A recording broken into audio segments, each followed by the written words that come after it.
Okay, good morning, Comanche Nation. Welcome to the April CBC meeting. It's 10 o'clock. At this time, I'm calling this meeting to order. Secretary Treasurer, will you please do roll call? Mark Wimbavoya, Chairman. Here. Dr. Cornell Pee Wee Wardy, Vice Chairman. Here. Hazel Tassequah, Committee Woman Number 1. Ross Carrara, Committeeman Number 2. Here. Alice Casnavoy, Committeeman Woman Number 3. Here. Robert Comachit Jr., Committeeman Number 4. Here.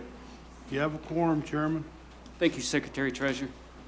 At this time, Pastor Michael Keybone, welcome. Will you please lead us in the invocation? Let's pray. Father God, we come to you this morning, and God, thank you for the beautiful day that you've given us. Thank you for this time that we can gather as your people. Lord, you have watched over us, you have guarded us, you have protected us through some of the darkest times. And God, we just say thank you for that. And Lord, still we know that we have elders that are sick. We know that some of our people are still going through hard times of all kinds. And so God, as we take this moment, Lord, we understand that you are mighty, that you're awesome in power. And that God, you see every need, and God, you can meet every need, and we pray that you would. And God, I pray that there would be a spirit of wisdom and discernment, a spirit of peace among our people today as we gather and do this business that we do as a people here, as a nation. And so, God, I pray, Lord, that you would go before us and that, God, your hand would be on us. In the powerful name of Jesus that I pray. Amen. Amen. I'd like to make a motion to accept the agenda. Okay, we got a motion to approve the agenda. Second. Can I get a second? We got a second. All in favor signify by saying aye. Aye. All opposed? Okay, agenda is approved. Okay, before we get started, before the minutes, I want to read directly from our Comanche Nation Constitution. Article 11, Duties of the Officer, Section 1. The chairman exercises the authority and powers as delegated to his office by this Constitution and the Comanche Nation Tribal Council. He shall preside over all meetings of the Tribal Council and Business Committee and be the principal member of all tribal delegations. So we're going to run this meeting very professional. Any uncontrolled outbursts or people that are out of order will be asked to leave. Okay, at this time, CBC, please read over the minutes of the March meetings.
Make a motion to accept the minutes. We got a motion to accept the minutes. Can I get a second? Second.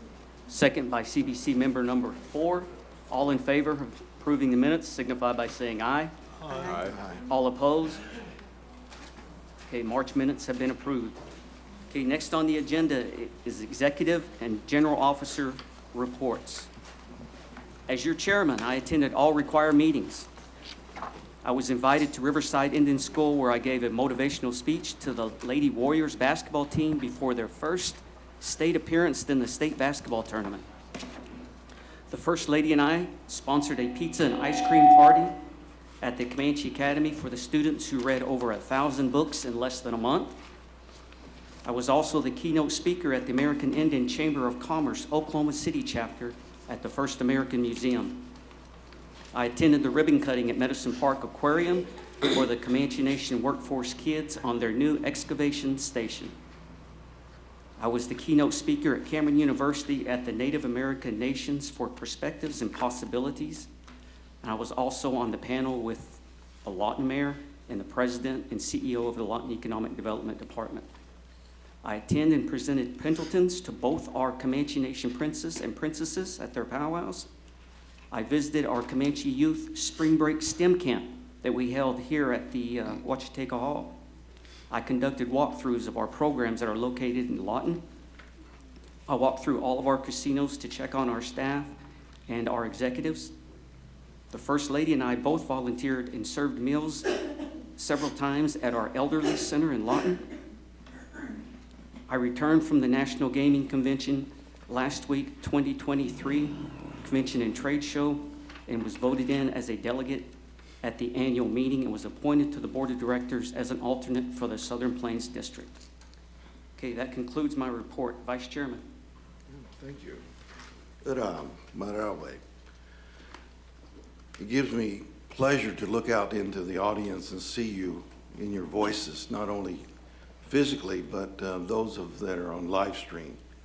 Because last year and the past few years has been absent. And so it's good that we are able to voice our concern that we be visible. And so it's great to see this turnout, because that is governance. And I applaud each one of you. You could be anywhere, but you choose to be here. So thank you for helping us in the things that we do. I think it's important to acknowledge where we are, particularly here in Comancheria with the Comanche, Kiowa, and Apache land acknowledgement and all that we do. We work, we play, we prepare our children for the history that is very much a legacy as we move into the 7th generation. I attended all the meetings that are required of my role as well. I attended and spoke at the Native American Cultural Studies Conference at Cameron University. I met with a local group of missing and murdered indigenous women about local initiatives and collaboration efforts that they're doing for the work in the state of Oklahoma. I voiced my concern and support to the state legislative representatives about the current bill going through Oklahoma legislature that pertains to Native students wearing their traditional regalia at graduation ceremonies. You might remember 2 years ago, a local representative and I crafted a draft bill that put forth. It didn't make it for the last 2 years, but this one is moving, I believe, to the House, so it has more probability that it'll succeed. It's because we take a lot of pride in our culture and our language, and we'd like to see that visible at all, not just high school, but college and preschool, kindergarten graduations, all over Comancheria. Last month, I spoke at the University of Oklahoma, University of Central Oklahoma, Rose State College, the University of New Mexico. Each talk that I give to these colleges and universities focus on rebuilding Native nations in Oklahoma. I share lessons learned from more than 2 decades of community-based research by the Native Nations Institute at the University of Arizona. In my own college classes on tribal government, we examine case studies for what works and what doesn't work, and also to help reclaim control of our own affairs and create a vibrant future of their own design, our design. Most of these audiences are native college students who want to know the truth about their tribal history. I stress to them the importance of providing new, diverse indigenous frameworks for understanding how and why colonization has been so pervasive and tenacious among indigenous peoples, and to help students cultivate a critical thinking development process on their own and with cohorts. Students of the Comanche Nation and those that are listening and viewing, if you have any concerns about the current state of affairs of the Comanche Nation and its leadership, you can call any one of us. We have our contact information on the website, and ask them what's on your mind. And for me, I would be delighted to respond to your questions, particularly those of you that are studying tribal government, and provide you a critical analysis of ongoing entanglements and remedies to keep our leaders accountable for their official actions. 2, we are involved in many positive and creative projects in the CBC and the Comanche Nation workforce, but it takes time to vet and bring forth to the General Council, which will be soon. The Comanche Nation is a sacred nation, and you deserve a healthy and transparent CBC who will make wise choices embedded in Comanche wisdom for the next 7 generations. Ura. Thank you, Vice Chairman. Secretary Treasurer? At this time, I'd like to give the ARP report. Our home repairs, we put $36,500,000 in that account. There's $959,239 remaining. We have assisted 1,061 families. We still have 44 families remaining that we will providing service to. Year to date on the rental assistance program, we put $9,500,000 in that account. There's a balance of $4,057,2006, and total members assisted was 1,661, remaining 0. The general assistance, 35.3%, was $36,457,843. The food assistance was 4.26%, $4,399,728. School assistance, 0.54%, $557,712 expended. Home repairs, 35.3%, is $36,500,000. Rental assistance, 9.2%, is $9,500,000. A total of 83.3%, and we're up now to 87.45% on the total amount of money expended in ARP on our Comanche people. I want to thank the tribal administrator and her ARP staff. Let's give them a hand. They've taken care of a lot of people. A lot of you that are here today, they've helped you with your homes and your rental assistance, and that's good. That's good. We still have $11,493,351 remaining in the ARP account. At this time, I'm going to be calling upon Louis Construction for the Comanche Nation. Louis, will you come up and cover the ARP report on construction projects for the nation?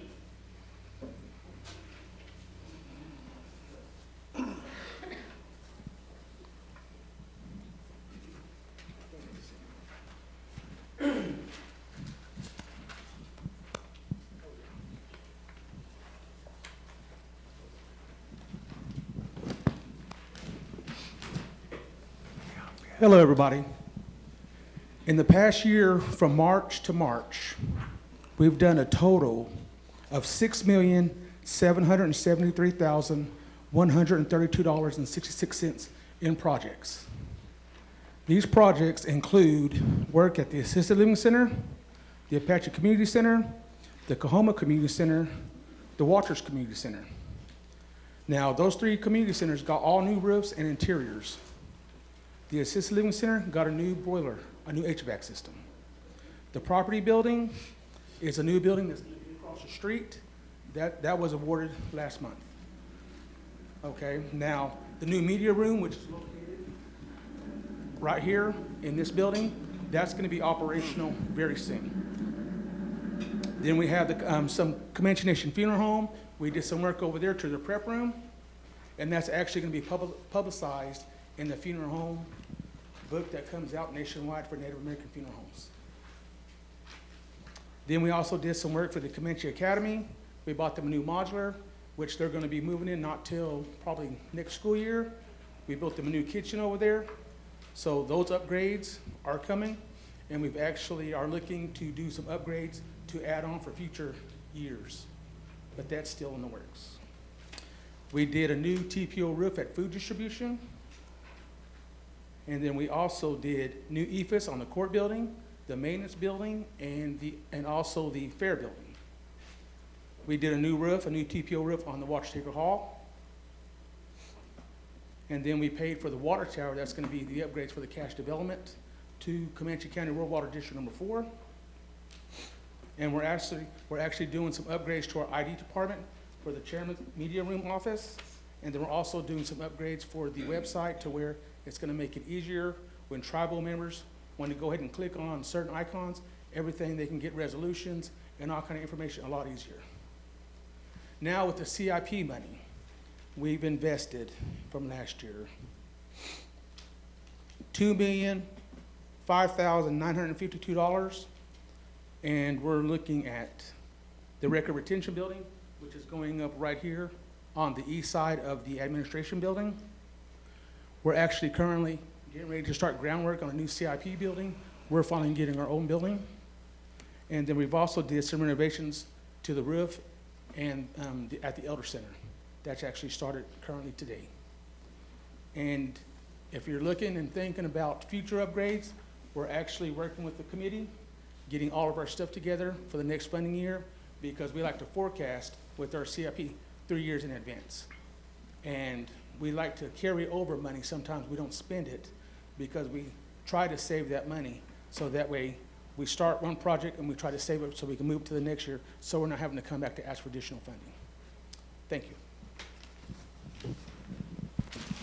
Also, I'd like to make a concluding remark. I'm truly thankful to what's been accomplished over the past 3 years. We've had 3 years of clean audits.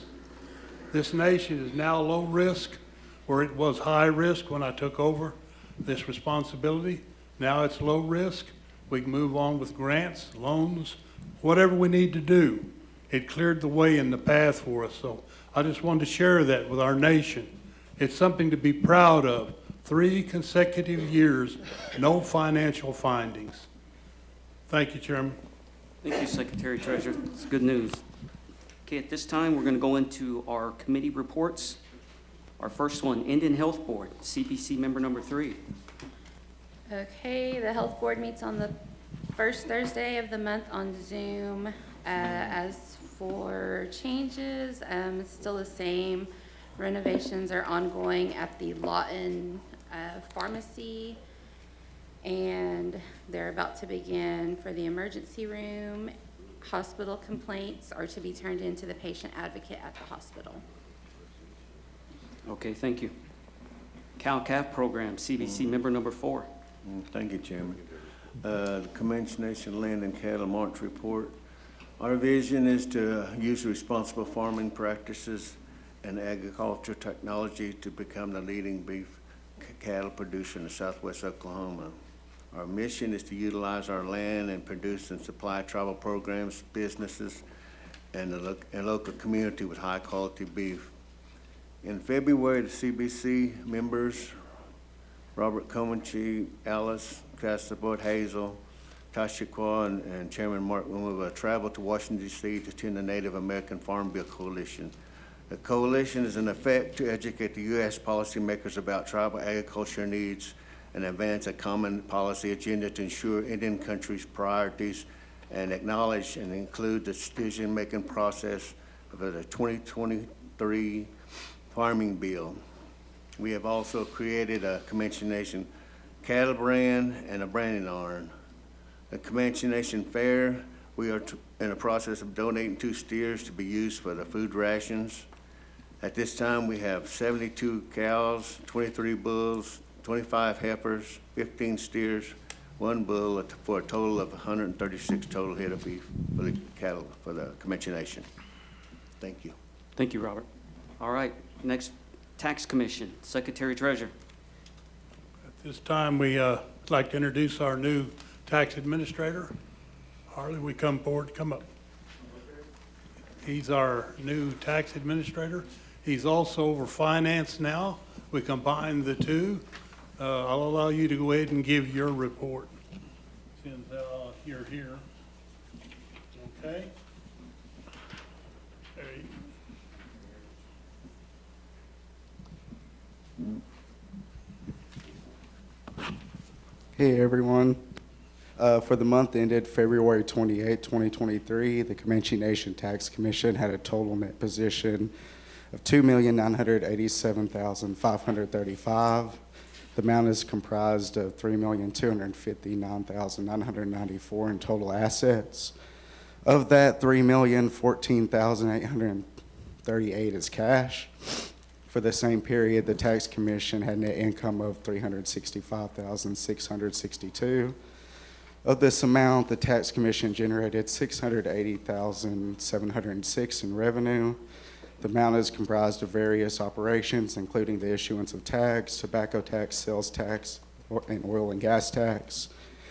The amounts generated from these operations were $42,885, $247,253, $340,975, and $19,749 respectively.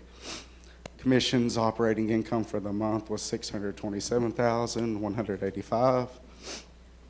In the month of March, the Finance Department was relocated to the Comanche Nation Business Center and integrated with the Tax Commission offices. At this time, the Finance Department is fully functional and continues to offer the same services, just at a new location. Moving forward, the Finance Department will begin to bring in financial operations that have been delegated to other departments. In addition, Financial Department staff will be trained to provide backup to Tax Commission tag agents. In the coming months, the Tax Commission and Finance Department will be updating policy and procedures. The updates will help to ensure that our staff is adequately protected and controls are sufficient to safeguard assets. A reminder to the nation, at this time, the Tax Commission does not have a policy regarding the waiver of late penalties. Waiver of penalties is determined on a case-by-case basis by the tag and licensing supervisor or the tax administrator. Further research will be done to look into this matter, and if necessary, a penalty waiver policy will be implemented. Thank you.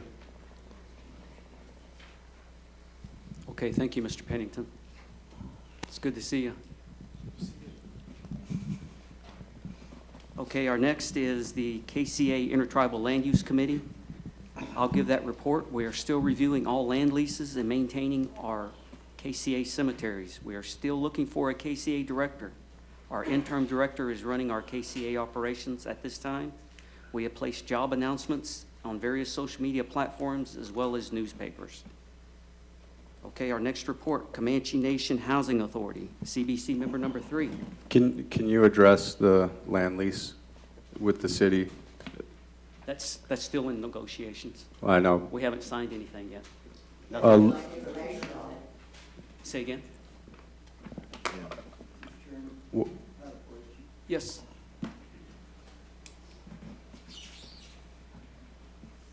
Good morning, committee. Thank you for your time. I have a couple questions on not only KCA, but our tribal lands themselves. And I've called the directors, the programs, y'all's offices for answers on these issues.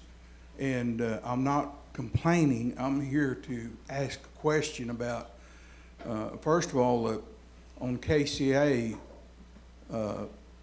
the 320 acres at the high school and junior high and that park sets on has been in violation of that agreement with KCA for a number of years, and KCA was at one time going to reclaim that 320 acres. And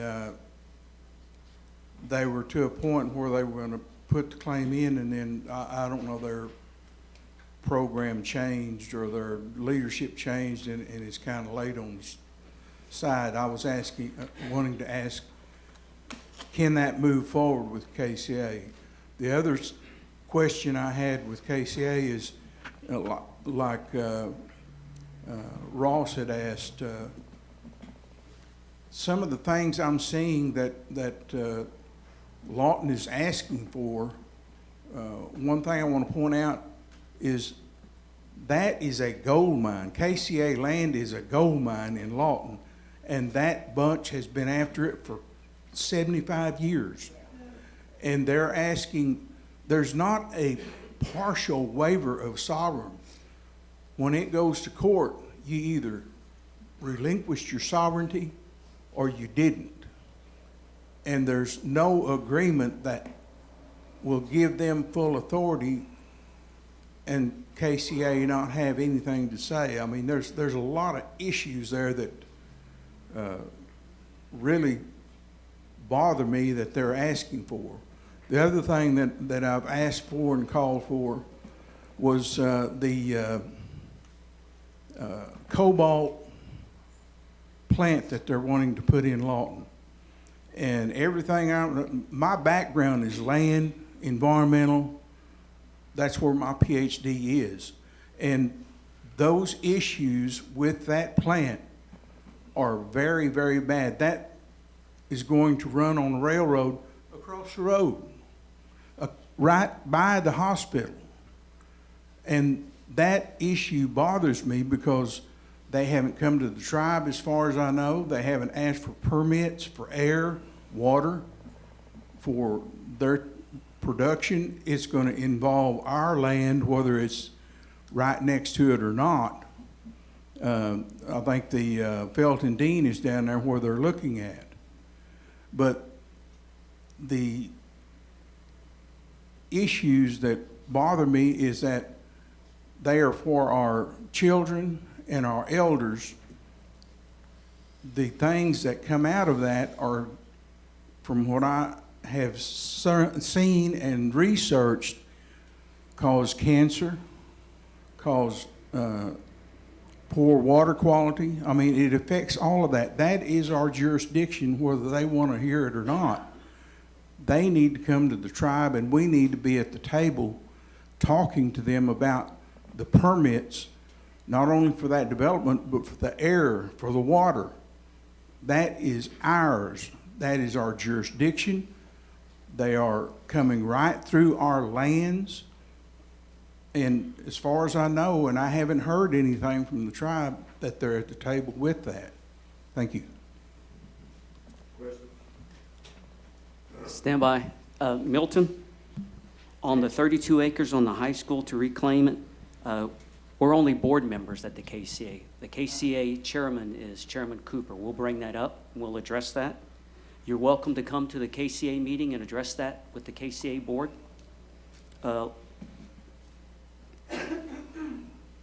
Also, we will discuss that, the waiver of sovereignty with the city of Lawton. And the cobalt plant, that is the city of Lawton. So we will have to go to the chamber, not the chamber, the city of Lawton council meeting and address our concerns with the mayor and the board. Does that answer all your questions? Okay. My question, sir, Milton might be able to answer this. Some years back, Congress passed a resolution that affected only the U.S. Congress, affected only the state of Oklahoma about EPA.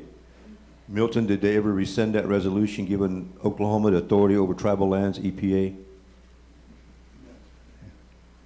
So if they're going to say to whoever's negotiating about air quality, land quality, water, soil quality, if it's near and bordering Indian lands, we have to be consulted, Tribal Council and KCA. Because that law was put into effect illegally. It was a midnight rider 4 or 5 years back. So y'all need to review that and see if it's been rescinded or if the state of Oklahoma is trying to enforce it upon us. Because prior to that, a gentleman was trying to sell water from underneath his personal farmland down by Cash, which was bordered by 3 tracts of trust land, and we stopped him. The tribe stopped him from selling that water to the city of Cash because he was pulling from a pool of water, not a well of water. Okay. And it's the same way with oil wells. Any and all these oil wells that are closed or not non-productive can be cleaned up, and there's funding for it. So I don't know if Intertribal Land Use Committee, but we have a lot of people, seeing a few that might have mineral inheritance from oil or gas wells that have been shut down and no longer productive.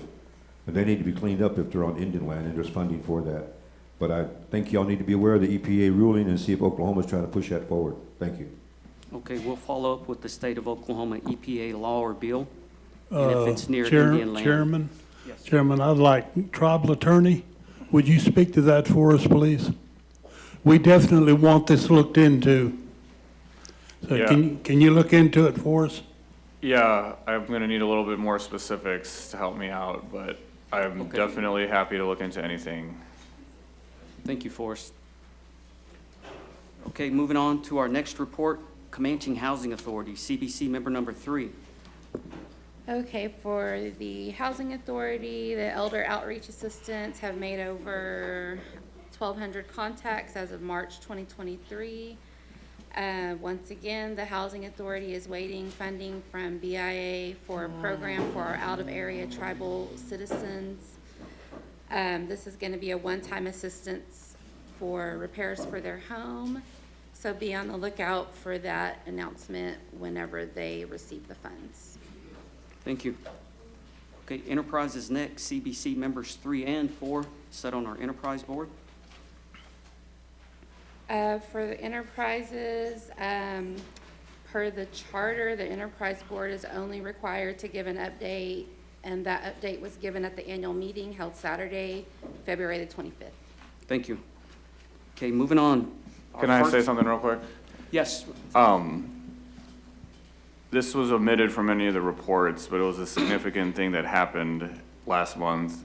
And I'm not sure if it was omitted just because everyone already knows, but in case there's anyone that doesn't know, the Elders Council, the Tribal Historic Preservation Office, several members of the CBC, the chairman, and me met with the U.S. Fish and Wildlife Service early in March and talked about the proposed cell phone tower, and they agreed not to issue the permit for the location that was being considered.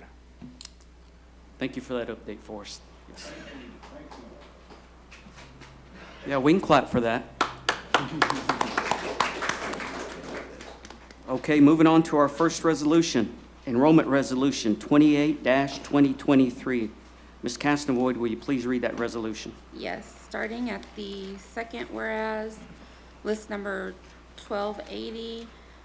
Whereas the list includes the names of applicants who have been verified as eligible pursuant to Article 3, Section 1C, membership of the Constitution of the Comanche Nation, which states all descendants of allottees eligible for membership under the provision of Section 1A of the article having 1/8 or more degree of Comanche Indian blood, and now therefore be it resolved, the Comanche Business Committee accept the verification of eligibility for the applicants as shown on list number 1280 by the Comanche Nation Enrollment Office, and be it further resolved that the Comanche Nation Enrollment Office notify the eligible applicant by letter of their approved membership, and further that the enrolled member be provided information concerning their enrollment, including name, date of birth, roll number, social security number, and degree of Comanche blood. Names being added today: Nathan Bush, Matilda Casey, Allison Fry, Rosalind Havel, Akio Henry, Claire Josie, Dakota Keybone, Serenity Luna, Mateo Martin, Joshua Parker, Sherilyn Pickens, Isabella Portillo, Jediah Uloa, and Mercy Wutekbidi. Thank you. I need a motion to accept Resolution 28-2023. Motion. Motion made by Secretary Treasurer. Can I get a second? Second. Second by CBC member number 3. All in favor signify by saying aye. Aye. All opposed? Resolution passes. Our next resolution, resolution number 29-2023, enrollment resolution. Ms. Castavoid, will you please read that resolution? Yes, starting at the third whereas, the list of applicants are considered adults but have not been enrolled in any other tribe, and the documentary evidence is on file with the enrollment office. Now therefore be it resolved that the Comanche Business Committee accept the verification of eligibility for the applicants shown on list number 1281 by the Comanche Nation Enrollment Office, and be it further resolved that the Comanche Nation Enrollment Office notify the eligible applicant by letter of their approved membership, and further that the enrolled member be provided information concerning their enrollment, including name, date of birth, roll number, social security number, and degree of Comanche blood. Those being added, Michael Atakani and Joseph Duran. Thank you. I need a motion to accept Resolution 29-2023. I make the motion. Motion made by CBC member number 3. Can I get a second? Second. Second by CBC member number 4. All in favor signify by saying aye. Aye. All opposed? Resolution passes. Our next resolution, Resolution 30-2023, Enrollment Resolution. Ms. Castavoy, will you please read that resolution? Yes. Second whereas, the documentary evidence on file with the Comanche Nation Enrollment Office and information furnished by each applicant named on list number 1282 does not possess the required 1/8 degree of Comanche blood as provided by Article 3, Section 1C of the Comanche Constitution. And now therefore be it resolved that each applicant named on the attached list number 1282 is determined to be ineligible for membership of the Comanche Nation of Oklahoma because they do not meet provisions of Article 3, Section 3C of the Comanche Nation Constitution. And be it further resolved that each applicant on list number 1282 be officially notified of their rejection for membership, stating the reason for such determination and including the appropriate appeals provision. Okay, I need a motion to accept Resolution 30-2023. I make the motion. Motion made by CBC member number 3. Can I get a second? Second. Second by our Vice Chairman. All in favor signify by saying aye. Aye. All opposed? Resolution passes. Our next resolution, Resolution 31-2023, Enrollment Resolution. Ms. Castavoy, will you please read that resolution? Yes. Starting at the second whereas, the documentary evidence on file with the Comanche Nation Enrollment Office and information furnished by each applicant named on list number 1283 does not descend from a Comanche allottee as provided by Article 3, Section 1B of the Comanche Constitution. And now therefore be it resolved that each applicant named on list number 1283 is determined to be ineligible for membership with the Comanche Nation because they do not meet the nation's constitutional membership requirements. And be it further resolved that each applicant on the list be officially notified of their rejection for membership, stating the reason for such determination and including the appropriate appeals provisions. Thank you. I need a motion to accept Resolution 31-2023. I make the motion. Motion made by CBC member number 3. Can I get a second? Second by CBC member number 4. All in favor signify by saying aye. Aye. All opposed? Resolution passes. Our next resolution, Resolution 32-2023, Enrollment Resolution. Ms. Castavoy, will you please read that resolution? Yes, starting at the third whereas, the list presented contains applicants who have applied for membership with the Comanche Nation before or after the one-year period as defined by the Constitution of the Comanche Nation and are found ineligible for membership or enrollment due to applying outside the parameters of Article 3, Section 4. And now therefore be it resolved that the Comanche Business Committee accept the verification of ineligibility for the applicants as shown on list number 1284 by the Comanche Nation Enrollment Office. And be it further resolved that the Comanche Nation Enrollment Office notify the ineligible applicants by letter of their denied membership, and further that the applicant be provided information concerning their enrollment application. Thank you. I need a motion to accept Resolution 32-2023. I make the motion. Motion made by CBC member number 3. Can I get a second? Second. Second by CBC member number 4. All in favor signify by saying aye. Aye. All opposed? Resolution passes. Our next resolution, Enrollment Resolution 33-2023. Ms. Castavoid, would you please read that resolution?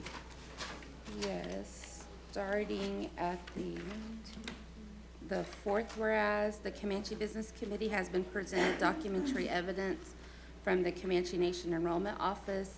The evidence finds adult tribal member number 11845. Blood quantum is incorrect due to the error on the bloodline of their family tree. The adult member's blood quantum should be decreased to 3/16 due to being linked to the grandfather and not the father.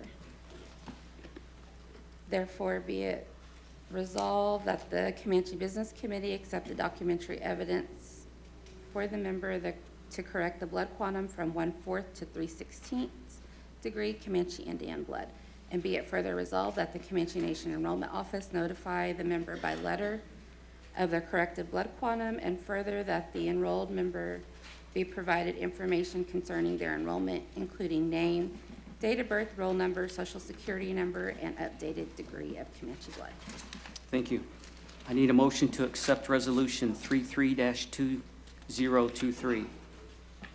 I make the motion. Motion made by CBC member number 3. Could I get a second? Second.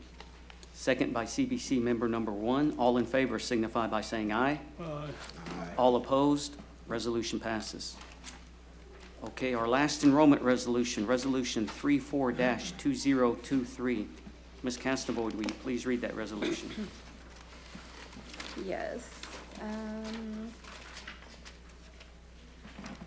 From the fifth whereas, the Comanche Business Committee has been presented documentary evidence from the Comanche Nation Enrollment Office. The evidence finds minor tribal members are no longer eligible for tribal membership due to the mother's blood quantum being decreased to 3/16, which decreases the minor tribal members to 3/32 of Comanche blood. And therefore be it resolved that the Comanche Business Committee approves resolution number 34-2023, list numbers 1286, to remove the minor tribal members due to the minors no longer meeting the blood quantum requirements in the Constitution. And be it further resolved that the Comanche Nation Enrollment Office will notify the tribal member by letter that their removal from the Comanche Nation membership roll. The Comanche Nation Enrollment Office will notify City National Bank, and that the current and/or previous per capita funds be transferred to the Comanche Nation's unallocated accounts. Thank you. I need a motion to pass Resolution 34-2023. I make the motion. Motion made by CBC member number 3. Could I get a second? Second. Second by CBC member number 4. All in favor signify by saying aye. Aye. All opposed, resolution passes. Okay, our next resolution, food distribution, Resolution 35-2023. Vice Chairman, will you please read that resolution? Start at the fourth. Fourth whereas, whereas the Comanche Nation Food Distribution Program received additional funding of 162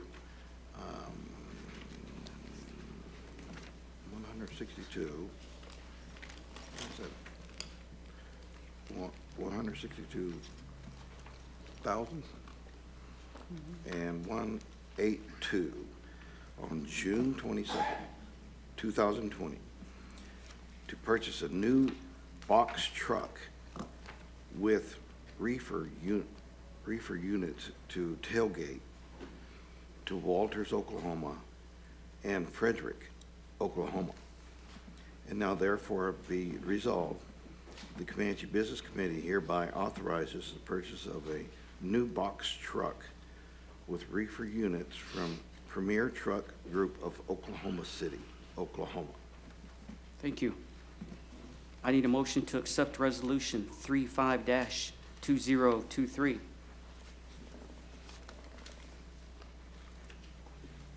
So moved.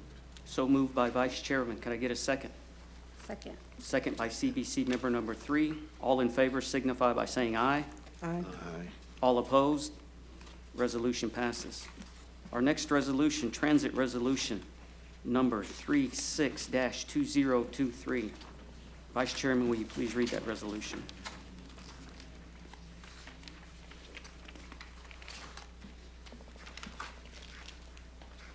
Is that 3-6? Yes, sir. 36 1, dash. 2, 3, 4. Start at the fourth. Whereas the Comanche Nation Transit Department has determined that there is a need for 3 vehicles purchased that can carry capacity of 15 passengers. Vehicles will be purchased with gaming monies. Purpose of the new vehicles would be for service, special projects under the Comanche Nation Transit Department. The vehicles would be a 2023 Ford Transit at the current cost of $56,190 for each vehicle. And whereas the Comanche Nation Business Committee has determined that it is in their best interest of the nation to purchase and implement 3 new vehicles under the Comanche Nation Transit Department. And now therefore be resolved that the Comanche Nation Business Committee hereby adopts and authorizes the purchase of 3 2023 Ford Transit vans. Thank you. I need a motion to pass resolution 36-2023. So moved. So moved by Vice Chairman. Can I get a second? Second. Second by CBC member number 4. All in favor signify by saying aye. Aye. All opposed? Resolution passes. Yes. Are we not on Facebook Live? Because I'm getting some text messages saying they can't see it I have no idea. Media, are we on Facebook Live? on the Comanche Nation website. Yes, we are. Okay, our next resolution, transportation resolution, resolution 37-2023. Mr. Carrara, will you please read that resolution? Yes. Resolution number 37-2023. Fourth, whereas the Comanche Nation Department of Transportation desires to update the long-range plan by adding the following route to the National Travel Transportation Facility Inventory, route number 7523, Frederick Public School, located in Frederick, Tillman County, Oklahoma. Then add this route to the Transportation Improvement Plan, route number 7523. Now therefore be it resolved, the Comanche Business Committee hereby approves the Bureau of Indian Affairs, Branch of Transportation, and SPRO to add the above route to the National Travel Transportation Facility Inventory. Thank you. I need a motion to pass resolution 37-2023. Make the motion. Motion made by CBC member number 3. I need a second. Second. Second by CBC member number 1. All in favor signify by saying aye. Aye. All opposed? Resolution passes. Okay, our next resolution, CBC Resolution 38-2023. Mr. Carrara, will you please read that resolution? Yes. All right. Resolution number 38-2023, resolution carryover funds. Whereas there were some Comanche Nation general fund programs with 2021 fiscal year end funds and been approved by the general council vote, and now therefore be it resolved, the following listed programs will have these balances carry over to the respective programs. Program 140, new business, $3,584,477.49. Program 325, capital improvement, $1,111,502.93. Program 460, social services, $908,290.58. Program 465, caregivers, $120,512.04. Program 470, transit, $130,592. Program 550, Tribal Court, $387,006.32. Program 610, ICW, $152,920.71. Program 808, Comanche Nation Fair, $224,151.71. And I totaled that up to $6,619,453.78. Be it finally resolved, the CBC hereby approves the carryover funds to the listed programs. Thank you. I need a motion to approve Resolution 38-2023. I make the motion. Motion made by CBC member number 3. Can I get a second? Second. Second by CBC member number 4. All in favor signify by saying aye. Aye. All opposed? Resolution passes. Okay, that's the end of our resolutions. Moving on to agenda item 5, new business. First up is Price Mortgage. Do we have a representative for Price Mortgage? Price Mortgage, you're first up.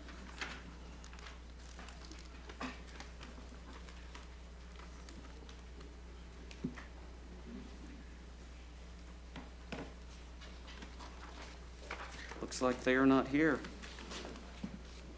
Okay, before we start on no business, you'll have 5 minutes. Please state your purpose and intent up front. Is there any old or new business? Stand by. Your name too, please. Please state your name.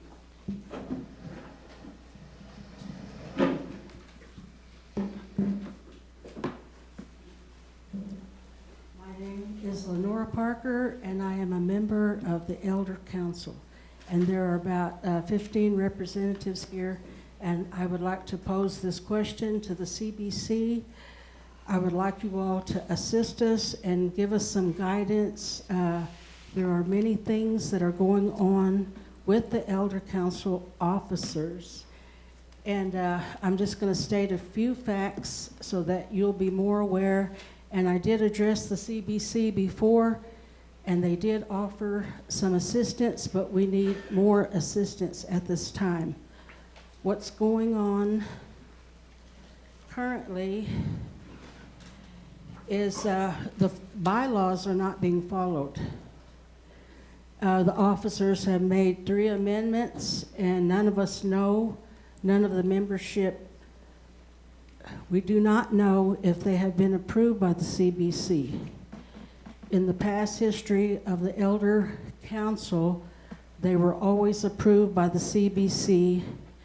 I don't have a document with me, but there is a document that has been found that the CBC did sign off on the original amendments the original bylaws and amendments. As far as I know, there has been 3 to 4 amendments that have been made, and every time they have made these amendments, the membership is not made aware of it. And every time, I think there's been 2 times, they have given themselves raises.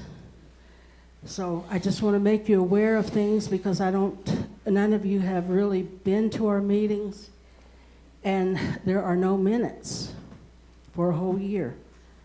And there are no financial reports, and the bylaws do specify that minutes are supposed to be made at every meeting. It has not been done. Out of the whole year, we've only got 1 report on finance from the treasurer, secretary treasurer. More recently, what has occurred, we had an election for a president, and there were 75 elders there that voted, approximately. And then the Elder Council officers wrote another amendment, and I don't know if it was approved by you all, but they used that new amendment to remove our new president. So that's what's going on right now. And they did not write a bill of particulars as to the reason why they wanted the president removed. And she was supposed to be here today, but she is not here. And everything I have said can be attested by our membership. I've been in every meeting for a whole year. And so to me, if nobody comes forward, I decided to come forward because if I don't, I'm just as guilty. So I am trying to preserve our elder council, and it is in perpetual ruin, and there may be some other elders that want to make comments. So I'm asking all of you collectively, could you please help us? It's very unconstitutional what they're doing. We're very disrespected. We're not allowed to finish our sentences. One of the former chairmen, I don't know if it was Mike Burgess or Ron Burgess, they were told to shut up. I was there when that happened. And anytime anyone does try to give suggestions, we're rudely cut off. It happened to me. They asked questions. I tried to have some input, and I was literally cut off. So it's very unorthodox, the way everything is being handled. So please, could you give us some assistance and guidance? Yes. For the good of the I have a membership? question. Yes? You know, I'd like to yield to our legal counsel. Forrest, are you familiar with this story, or is it because she's talking about bylaws? Yeah, well, I'm aware that she was in executive session at a prior meeting without, normally, an organization is free to amend its bylaws without approval from any other organization, but you can self-limit your bylaws. So without seeing the bylaws and seeing whether they require the CBC's approval of any amendment, I have no way to know whether it's required or not. My main piece of advice would be to file a lawsuit in the tribal court. That's what it's there for. They're better positioned than the CBC is to make these sorts of decisions. No one on the CBC has any legal training or knows any, thing about the bylaws. So my recommendation would be to go to tribal court, which would be better positioned to decide. Stand by. We did have a CBC member at one of the meetings. Ross, can you please tell us what the meeting that you attended, what transpired? I think you...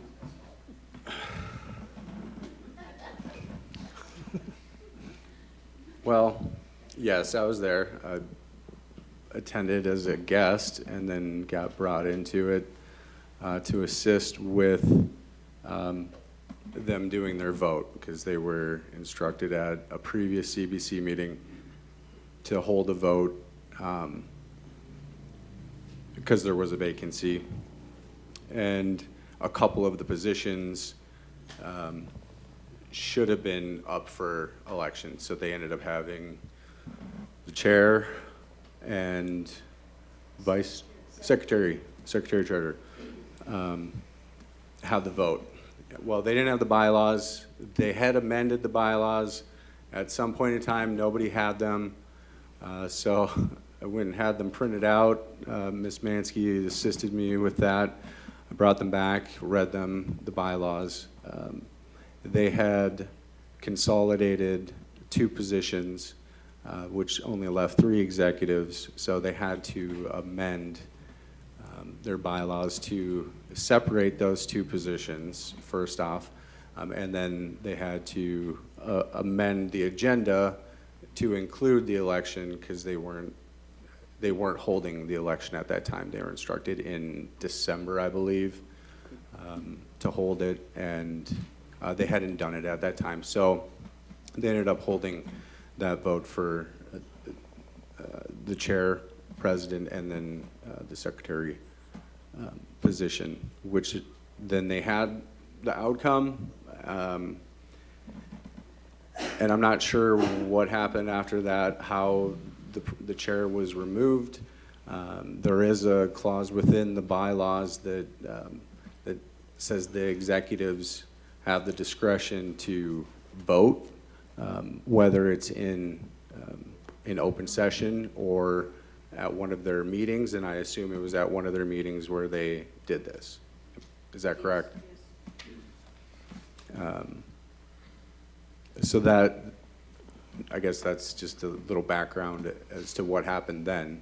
But, you know, during COVID, 2 of those positions were filled for vacancies to finish out their terms. So they need to be staggered, 2 in even years, 2 in odd years, and they were just finishing out the old term, which is why those 2 positions came up for vote. Well, Okay. right now, they passed another amendment. Nobody has seen it, and I don't know what's in it, but the bottom line is they have to be accountable to somebody because they are operating on tribal money. So they have to be accountable to somebody. And it was in the past the CBC who they were accountable to.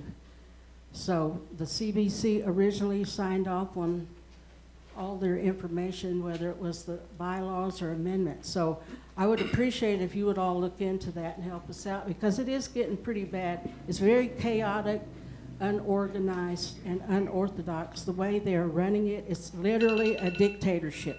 Thank Okay. you. Thank you, Ms. Parker. We'll definitely look into the bylaws and follow up with the Elder Council.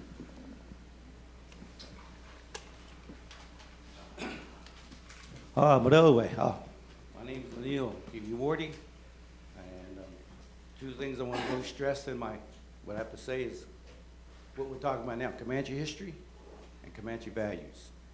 Things that are disappearing in our tribe. Elders know that. Younger people probably do not. You know, I myself know how I was raised. A lot of you people know who I am. I'm not a negative person. I show more on my Kiowa side. Hey, just kidding. But anyway, history is very important. History is very critical, just like what Lenore's talking about. That's all things to history. My brother mentioned history. That's important that we're taking it for granted, you guys. We're taking our history for granted. We're not learning those values that our elders taught us. A lot of younger people think they know their values, but they don't know Comanche. In my mind, they don't really know Comanche values. It's being lost. The song is being lost. The dances are being lost. That's where it comes from, a language. Showing face. All that is where Comanche values come. You don't do enough of those, then you don't have lesser Comanche values. I'm not saying you do. Don't take this wrong either. The way we used to talk, you don't hear that anymore. The way elders used to talk, people get offended at everything that they said, but they don't understand where these values come from. Last weekend, I went to Adobe Walls because I always wanted to go there. Not too much to see, you guys know if you've been there, but I just wanted to be there. And the aura of just getting close to the area, you felt it. I always felt it, even here. This America's Native American land, you know that. Everywhere is beautiful here. But I wanted to go there because I've never been there, but I've sang the song for years and everything. I know where the songs come, what it means, and so, you know, that song. And I sang it there when I was there. I had to do that. History. History, you guys, is very critical. Don't take it for granted, yet I believe we are. Well, I'm up here is because there's an issue that I had May 7th. I'm not going to talk, that's not the issue really. We're naming things after people. We don't know our Comanche history. My father has probably the best Comanche library that we have, I believe. He's got stacks of paper, 2 stacks of paper, can fill up all this wall, and I still haven't even got to him about everything from the 70s, 80s, and 90s. Everything, and probably on everybody. You won't believe the paperwork yet. And he always came up, you guys, the elders know, younger people don't. Every time he showed up and got some things, he always had a piece of paper, he always had evidence, documentation. And that's what I have. These are court orders that I have here. There's a lot of them that we have in our tribe. Nobody likes to talk about the bad history. Nobody likes to, I don't. But it's not the right thing to do. We're naming things after people, so immediately, that's not their right to do that. CBC, I brought it to them last May 7th. And they wanted me to kick it to the general counsel. And the evidence is right here, the court orders of embezzlement. You can't defend yourself against facts. These are facts, a court order. But I never shared it with anybody because that's not my nature, to share all this stuff with everybody. You can get it through Freedom of Information Act, I know that. But I never share it. That's not my nature. It's not how I was raised. That, hey, look. That's not me. But there's so many things, what I want to do really is to have some kind of resolution. We need some kind of protocol to name things after people. Can you name things after people? I want to do that. Anybody who deserves it, I want that. I'm not trying to stop that, but we need a better process of doing it, because I don't want to open up a Pandora's box with all these people being named, because it's negative. It's against people. That's not my nature also, but it's the right thing to do. It is the right thing to do. But we just need to have some kind of protocol, screening process, instead of just naming something after people. There's a lot of them out there you guys don't know. I believe that a lot of our people don't know our Comanche history. They do not know our Comanche history. You got to know our Comanche history to make these decisions. And these are part of it. You asked me about something, all these things you guys were talking about. I can pull documentation out from everything you guys were talking about. Because my dad collected everything, not just Comanches, KCA, this KCA land you were talking about. All that stuff is, I haven't got to even half of what he had. But that's how he was. A lot of people didn't like it. I know that. It's called politics. It's called politics. Because they like his personality. That's okay with me. People don't bother me. I'm a teacher. I'm a teacher. People don't bother me at all. They can say anything they want about me, but I know who I am. That's how you should be. That's how you were taught. That's how you all were taught as Comanches. You were taught that way. You know how you were taught. I don't see too much more Comanche values anymore. I really do not. As an elder, I do not. But I like to see a resolution. Develop some kind of screening process. Some kind of screening process. Maybe I would suggest make it within a year's time so people can maybe bring not personal stuff. Don't bring that. I don't like that. I don't like that. The person who's in office. I don't like that. That's not Comanche values. Bring up documentation. And those people who just talk on Facebook or whatever, those aren't Comanche values, you guys. Those are Comanche values. Okay? So I like to just model, just ask for resolution, to whatever, to come up with some kind of process. Okay. So we can avoid these things that we have to fix later. Nobody likes to be negative like me. I don't want to be negative, fix things like that. I do not want to do that. That's not my nature. We have some kind of process, a screening process. We want to name something. Okay, Maybe a thank you. year's time, and then anybody can have whatever documentation they have of that person. Okay, so that's what I do. Thank you, sir. All right. Mike? Yeah, I just want to look at remedies, because it's really important to look at solutions.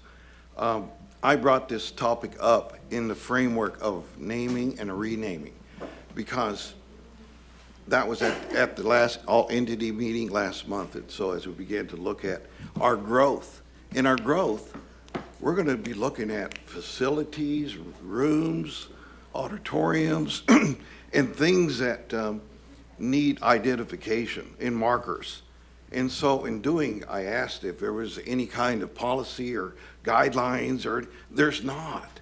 And so therefore I suggested that, just like Lenille said, some movement towards establishing a policy or a resolution that will look and or put together a steering committee that would consist of all those representatives invested in that particular nomenclature, and also the physical building or room, whatever it may be, and come up with a name that is respective of Comanche Nation. So I know that's ongoing, but it is a solution. And so we didn't go further than just conversation. So it could be moved to an action point that, that we could come up with a focus group, or consistent, or it could be as called upon. This committee will be convening to rename or name new facilities. Thank you. Thank you. One of the things you're mentioning there, Cornell, is how do we involve the community? What you're talking about, reaching out to the community, which needs to take place, true. Also, this history you talk about, Lenille, it's not just that ancient history, you're talking about the modern history. So when our nation wanted to put in a museum and a library, our previous committee did not do us justice by putting it where it's at. Because these documents that each family has that pertains to our nation, it should be for the nation. I'm not saying the originals, but we should have a library and a resource library that is research only for our peoples. Because all the history we're reading today about Comanches, if it's from Comanches, isn't until 2000. The other history that we have written by all of those anthropologists, all of those other linguists, all of those other historians, are written on second-hand and third-hand letters by those non-natives who attacked us, and then we retaliated, and then we protected our territory. The history that is missing among our people, and I'm sad to say this, and someone could be mad at me, I would rather see this named the Chiefs Hall. We had chiefs, not because they were warriors only, but because they led people who wanted to live in a just and right manner, but were not allowed. So we had to fight, but we were an economic entity. We controlled land base for the economy it gave us at that time. That economy was horses, the trade items going east to west, north to south, and the buffalo herds. That was our economy. So many people fail to see that we were an economic powerhouse for a long time. So that is the history we should be teaching at our own college, in our schools. So I'm up here today to tell you the history on the museum. It was supposed to be across the road. But because it's someone's idea that no one agreed with, they do other things. Because someone wanted to express their power and authority, they moved the police over there, so now we don't even have 24-hour protection here, and things were being stolen. I'm just giving you some history here, modern history of administrative protocols that are not taking place, but today our budgets are fine. Today our people are working better. And one of the things we have to do with our own house is better organize. So this history we talk about, we need to have a better handle from tribal council on the people we're going to put in place. But at the same time, tribal council, we need to elect people who are going to lead us in a just manner, not in a selfish, personal, vendetta attitude that we see at times. And maybe I'm at fault too. But when you're attacked and you're Comanche, what you going to do? Protect yourself, protect your people. And that's what I tried to do. So we need to work together, and that's what we're trying to do here. So this naming of facilities, for the history who don't know it, we have an elder here. We didn't carry those names on, did we? When someone passed on, those names went with them. That's why our language is so large. We had to find new ways of saying things in our own language. That's the history of our people, that when they kewanai, no tekwana. You don't mention their name when they're passed on. So we have something here in our culture. Are we going to recognize and honor it?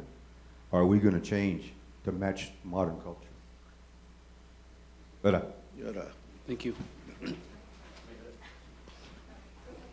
like to say something. I visited with some Comanches yesterday, and that was the topic that we talked about, is about we've gone, but, I mean, we're modernized. Nobody wants to, it doesn't seem like, respect our old ways and how we were raised and what needs to be done and how our council is. And we need to bring it back because it's, right now, everything's different. But we had a long conversation about the elders, about the abused kids, about the abused elders. But it all stemmed back to we've lost our way. Amen. So, I wanted to bring up a Cartag, but I'll get with him afterwards.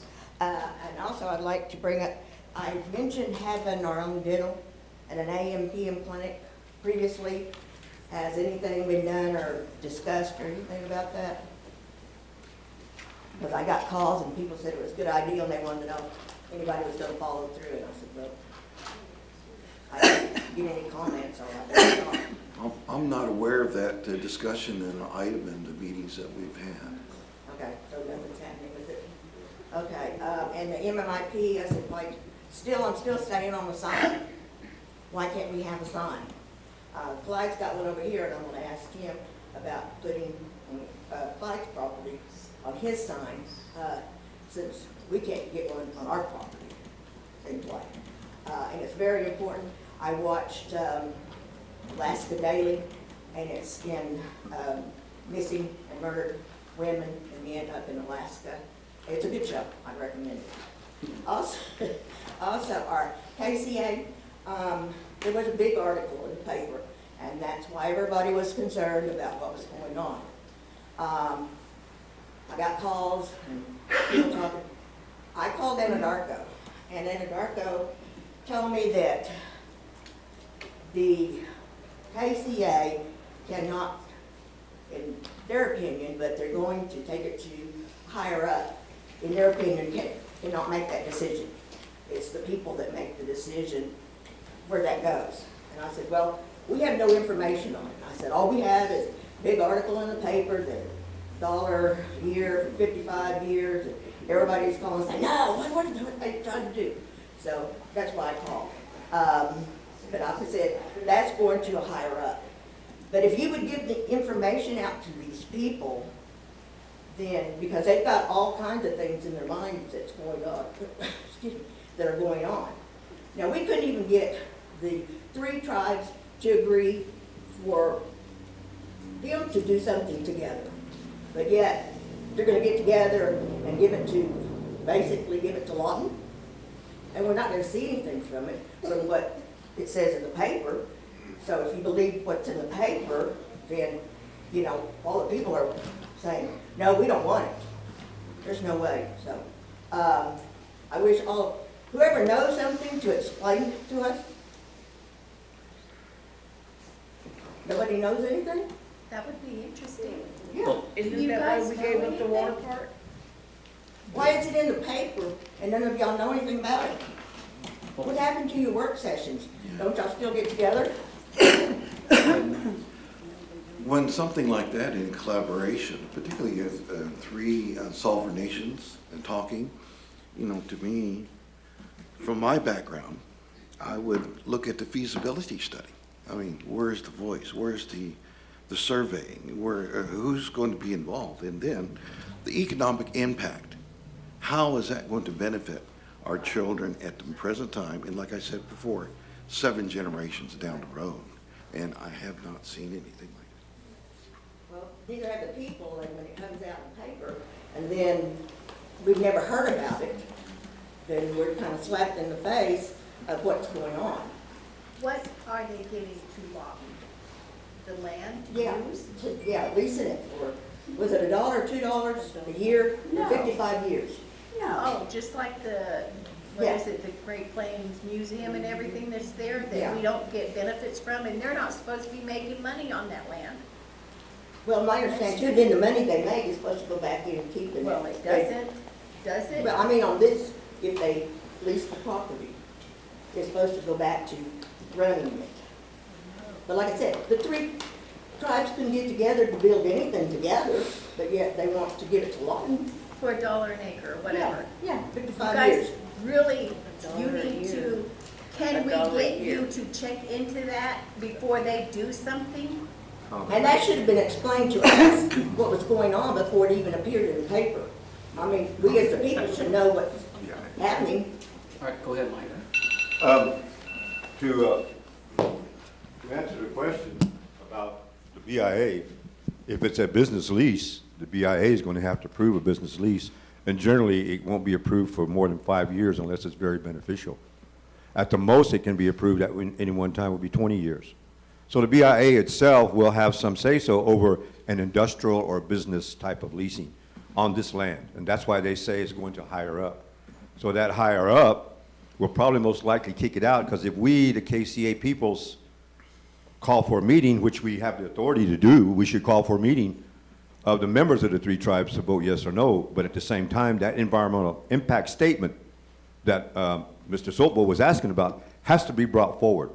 It has to be, not just for Indian land, but for all the surrounding areas. So there's some things that this agreement that they're trying to do should be answerable to first, as the chairman and Mr.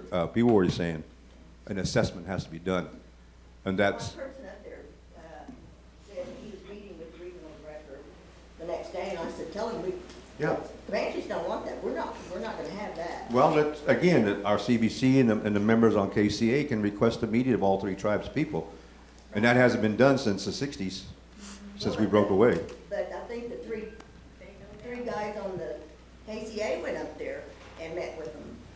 But we didn't know anything about that either, or what became of it. And that's what I'm saying, we're not getting anything here. Well, And that's not the first thing. one of the questions I had of the CBC is, I wanted to hear the resolution that establishes the funding for a CIP, Capital Improvement Program. Has that been modified by the CBC? I know it's an old question. Are you able to pull it up? No? That original capital improvements program budget was approved by tribal council, presented by me on the floor. It was 2006 or 7. And that resolution read, any funds on our budget that were not approved, meaning if our people didn't vote that line item in, those funds were to go to the CIP program, which was non-existent until I mentioned it. So that CIP program, any and all funds that are of the tribe, not federal, all the tribe's general funds, all that money not approved should go to the budget for the CIP for all of these facilities here. So I want to know if that resolution is being followed. Because in years past, prior to you all, maybe up to 2 years ago, before you got on, Mr. Wanya, those funds were being utilized on personal property here and there, everywhere. You know, so that's the old way. That's the cronyism. You know, that's not how we should be doing business. And so I just want to bring that out, point it to you for a history. As my heights here saying, you know, the history, modern history. This goes back to when I started coming back around and getting involved. So if that's the case, I also want to know, you know, you're using carryover funds. And these are general funds from the tribe, correct? There's no federal funds involved? Because those federal funds in 2000 and whenever Mr. Nelson was in office and declared that we were going to receive a dividend, he shut down federal programs and commingled federal monies with the carryover gaming monies for their development and gave us a big dividend. So he said. So that negated any action from the Bureau or anybody else to say, well, your tribal business committee approved it. So ladies and gentlemen, we have to consider that. Our casinos, the Red River looks nice compared to the others. New one's going up. But this one here, this oldest one here, needs some new flooring, you know, needs an upgrade. And giving away that $25 million to those of us, yeah, we used it. Some of us really needed it. But now we're hurting because we don't have any development funds in our casinos. And every business should retain 5, 10%, maybe more, to continue its business and develop itself so it can go forward in the future and continue. But that's one of the recommendations I want to see us do, is that our casinos are allowed to keep up to 3%, maybe 5% of those funds for development. Not to always put it back into the per cap that we're going to receive, because that's a big question here. A lot of people want per cap only. They don't care about being culturally oriented. They don't care about our history. They don't want to learn our language. We had an elder who's now a language person, and a gentleman that was Comanche sitting by her told her to be quiet. Nobody wants to hear that chitter chatter. He said worse words than that. But that's disrespectful. And yet he's a Comanche member. Says he's Comanche. You know, he may not be around here anymore. I don't need to mention his name. But the woman he talked to was Geneva Navarro, the one helping with language now. So those are the things that Laniel was mentioning here about culture, respect, knowledge, being aware. And that's what our folks wanted us to know. Culture, language, song, dance, family history, tribal history. Okay, we'll follow up on the CIP resolution as well as the KCA. As board members, we'll bring this up to the president of the KCA, which is Chairman Darrell Cooper. Okay. Chairman, I think we need to go one step further than that. I think that General Council's coming up in a couple of weeks. I think it needs to be addressed at General Council. It's pretty serious business. Okay. When we're going to tie our land down for 60 years at $1 a year and not reap much benefit from it, personally, I don't support that thinking. Now, that's just me personally, from a financial standpoint for the nation. It's just not a good business, in my opinion, unless y'all can share with us how the commitment would be that our nation would benefit from that 55-year lease. Because most of us will be gone. We'll already be gone by the time 55 years are up. Okay. That's why we're worried about our young people. That's what they're talking about. Right here, ma'am. I just have to say something I'm proud of. I have, everybody knows my husband's a singer with the Eagle Claws, but I have a granddaughter now that's starting to dance and is speaking Comanche, and I thought, you know, the younger generation, it's gone. And I'm just so proud that I can see her doing that, and every time I pick her up, I say, talk to me. She'll talk to me, she'll sing, and I'm just so proud of her. So I had to say that.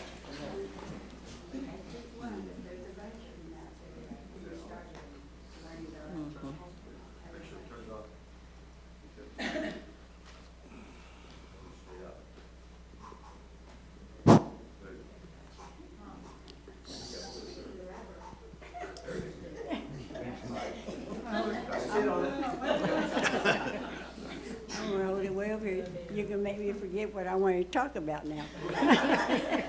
Well, mainly, there's a lot of things that are going on that are not right. You guys heard a lot of it today.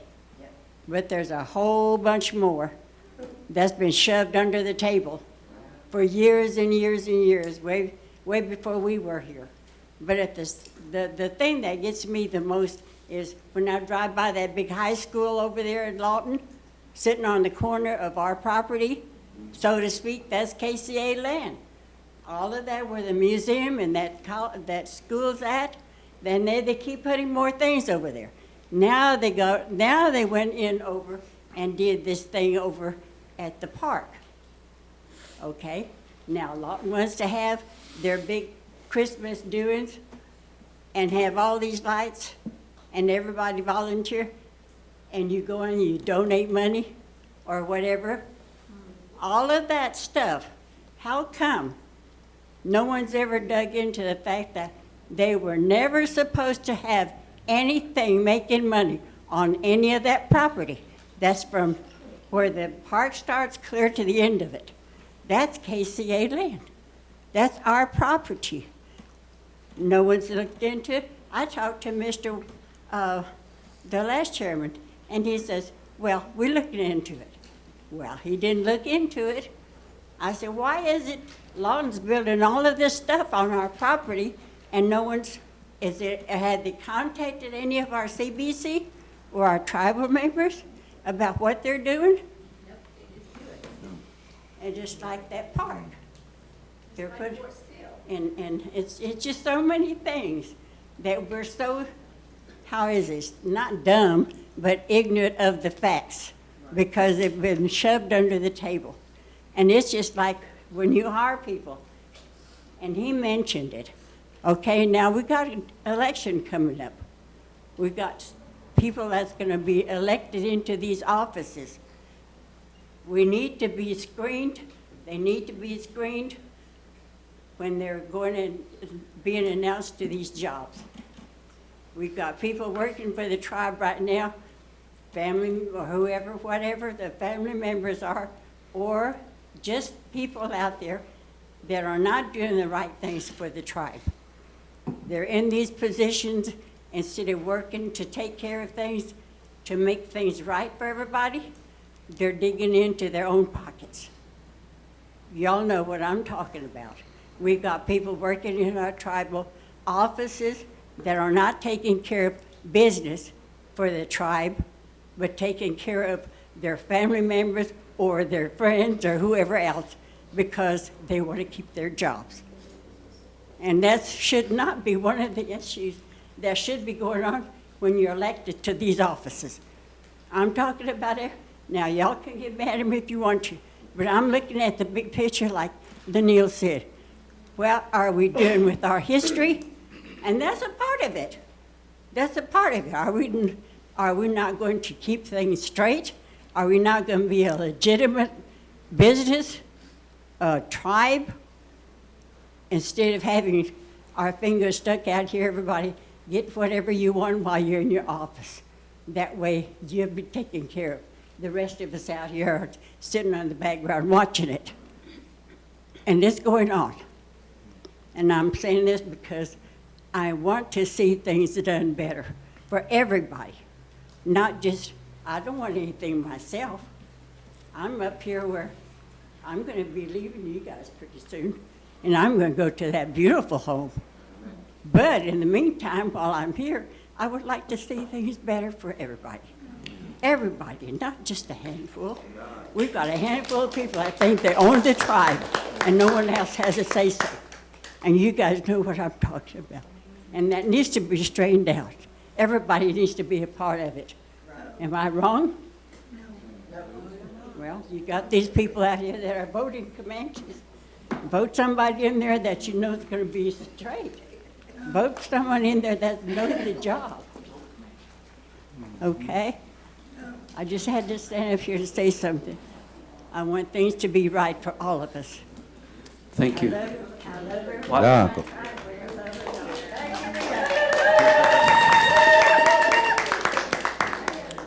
All right, Rita mentioned voting. I want to remind our Comanche people that the Comanche Nation Princess election is going on. You can vote at Wachiteka Hall until 5 o'clock. So please vote for our upcoming princess. Good. Yes, Vice Chairman. Yeah, I just wanted to comment just real briefly that many of the CBC former leaders and chairs have contacted me. They reached out to me and wanted to know the business of the KCA and the mayor and the Lawton Public Schools. And I said, you know, I'm sorry, I'm not on the KCA anymore, but I'm not aware of anything, and I'm like you, sometimes I get blindsided when I don't know. But they wanted to say, all of them, that they contacted me, they were totally against this initiative, and they, in their time, dismissed this initiative. So just FYI, just thought I'd share that with you, but as we move it forward. Cornell, this presentation was given for the sports complex when you and John David were both on the KCA board. Not purchasing it though. Yeah, it was. No, because when I was at a KCA meeting, he was up there just showing the KCA meeting that you showed up at, Yeah, they were just showing they had it. already presented it before. Yeah, but it They wasn't were decided on the that board chairs were gonna- at that time when it was initially presented. That's not correct. It was a general concept. There was none of this letter of intent to work with the city of Lawton, which you three have done. So, no, that did not take place under Cornell and I when we were there, or Chairman, when us three were there. And the chairman can speak to that. The bottom line on it is, it was a concept that was brought up not by the Comanches, but by the chairman of the Kiowa tribe. Matt Kamulti brought that concept up, and he's the one that wanted to talk about it. And that's as far as we got. But now it's gone to a letter of intent, and that's what I read in the newspaper. It's gone to a letter of intent, which means they're ready to move if the city of Lawton will jump on it. But if the city of Lawton is smart, they won't jump on it because the BIA won't be able to do anything with it for 5 to 10 years. So that they're wasting their time trying to do it on KCA land. It ain't gonna happen. Yes, Mike. So, should we not put a tribal resolution together calling for a meeting of all three tribes so that we can nip this in the bud and it goes on the record that the people do not want it? So the KCA board, because it has a history of being in disarray due to tribal elections, that at least if our tribe, our nation stands up and says we want a general meeting with all those other two tribes, not putting in a membership quorum, but putting all those in place who show up, taking names and counting their numbers, so that we can tell each tribe's leadership, generally the people don't want that, especially the Comanches, because it's in our land.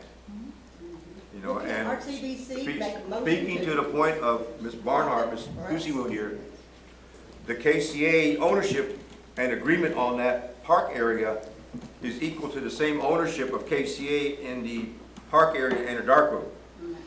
And the one person I know of that may have records of that is Mr. Bill Volker over at SIA.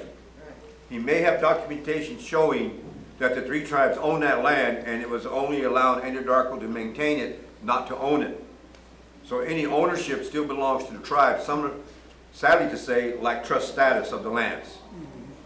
The Indian Health Clinic at Anadarko refuses to pay rent. I don't know if it has yet. Pay rent to the KCA for the land that it sits on. They say that it belongs to GSA and the American government, not the Indian people. BIA sits over here and they pay yearly rent to KCA because they agree the tribes own the land.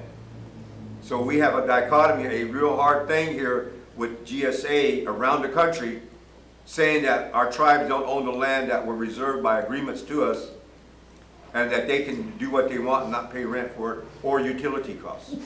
So there's something here that KCA needs better leadership and needs to speak up on these things. And maybe we don't need to have elected leaders sitting on KCA board. Right. We should have Indian people who have some background in governance sitting on that board and not being elected annually, yearly, which held us up in the past and still holds us up. If one tribe does not agree with the other. That's why we Comanches pulled out. We didn't want to be a part of that anymore. It wasn't helpful to us in our future. So CBC, I lay it on you now that some investigation, and I don't think Forrest is going to be able to do all this by himself. It's going to take a cadre of people just to research information. There again, I'm pointing to the fact that we got to organize a planning department that all of these things can take place, because you can't do it every day. You can't be here every day. You got other meetings at the same time. We need people who understand all of this working underneath you to help the TA, to help the legal office, and creating these positions for our research, for ourselves, for our own library, not sitting on city land. And so our people can come and research themselves. Okay, Mike? Mike, you are correct. The BIA does pay for the leasing of our lands, so they've recognized the fact that we own it. So they can't back out on us. You know, we've got final say, and I support where you're coming from. I think it's time that it go to the general council in a couple of weeks, and let's get signatures, and we stand as a nation. We either support it or we don't support it, one way or another. But we need to take an official stand. Can't you make a motion now that the chair, Mark's on the board, that he doesn't go any further with it until general council? Can y'all, as CBC, make that motion? Mr. Chairman, I'll make the motion that we not move forward this until it is approved of by general council. I second that. All right. All in favor signify by saying aye. Aye. All opposed? Okay. Did you get that in the minutes? Leslie? Okay. Can you repeat the motion? Yes. The motion was motion is that we do not move forward with this until it's approved, of. The general council. Tribal council. All right, moving on. Thank you. I have a comment. My first comment is back to Lanil's, what he brought up, the history.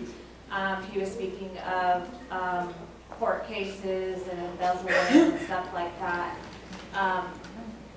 In addition, speaking about not naming whatever, does that include, what does that entail, I guess? I mean, would that include recalled chairmen, stuff like that? The reason I ask is I kind of don't understand. I mean, I understand the history part, and yes, a lot of us younger ones don't know all the history. Some don't care, even the older ones. But my question is, when you're referring to whoever you're referring to, who's going to make that decision on what we're going to name the buildings and who we're going to name them after, and what would define I guess what you're kind of saying is a disgrace, I guess, in a sense. What would you define as that? Because you had spoke on it too. Oh, I brought that up to Ben at the last, I think, all entity, and the decision makers would be a collective. And we would, just like what Mr. Burgess said, we'd have to determine, who would be the investment into making that. And it could be just a task force to jumpstart that could roll into more of a committee that will convene once, these issues come up. But because we are growing, so we're going to have to name and sometimes rename based upon these stories. Okay, and Real quick, he also said the ultimate decision is the general council. okay. Well, okay, and that brings me to another question. When you walk into the building over here, going into your office, there's pictures of all the chairmen but one. Who was decided of that? I mean, of course, he's not the most favored, but there is one chairman's picture who's not on that wall. And is there a reason for that? Well, my understanding is, go ahead. The picture was not formatted properly for a proper frame in the frame that it is in, so we took it to Hobby Lobby and it is going to be hung up. There you go. Okay. Okay, and then I just want to make a comment on the KCA. Of course, I don't support that. There was an issue in 2019 where sports complex was brought up by our own tribal member, and it was shut down by the very people that you're speaking of, Kamalti and all of them. But why are we not doing that for our own youth? We have plenty of Native youth, KCA, and all other tribes in the area that have some kind of, they excel in sports. And why are we not considering that sports complex for our own youth, our own Native youth? You know, they need that. We need to give these children somewhere to go. Because it's a fact, and it is a statistic that when the kids go home from school at 3 o'clock to 6 o'clock, that is the most mischievous time. And what are they getting into? They're getting into other things, gangs, drugs, drinking. And we need to be advocating and proactive for our youth more. You know, Mr. Chairman, when you first started campaigning, that was your thing, was our youth and our sports and all. Where did that go? I mean, I've never seen anything come from that.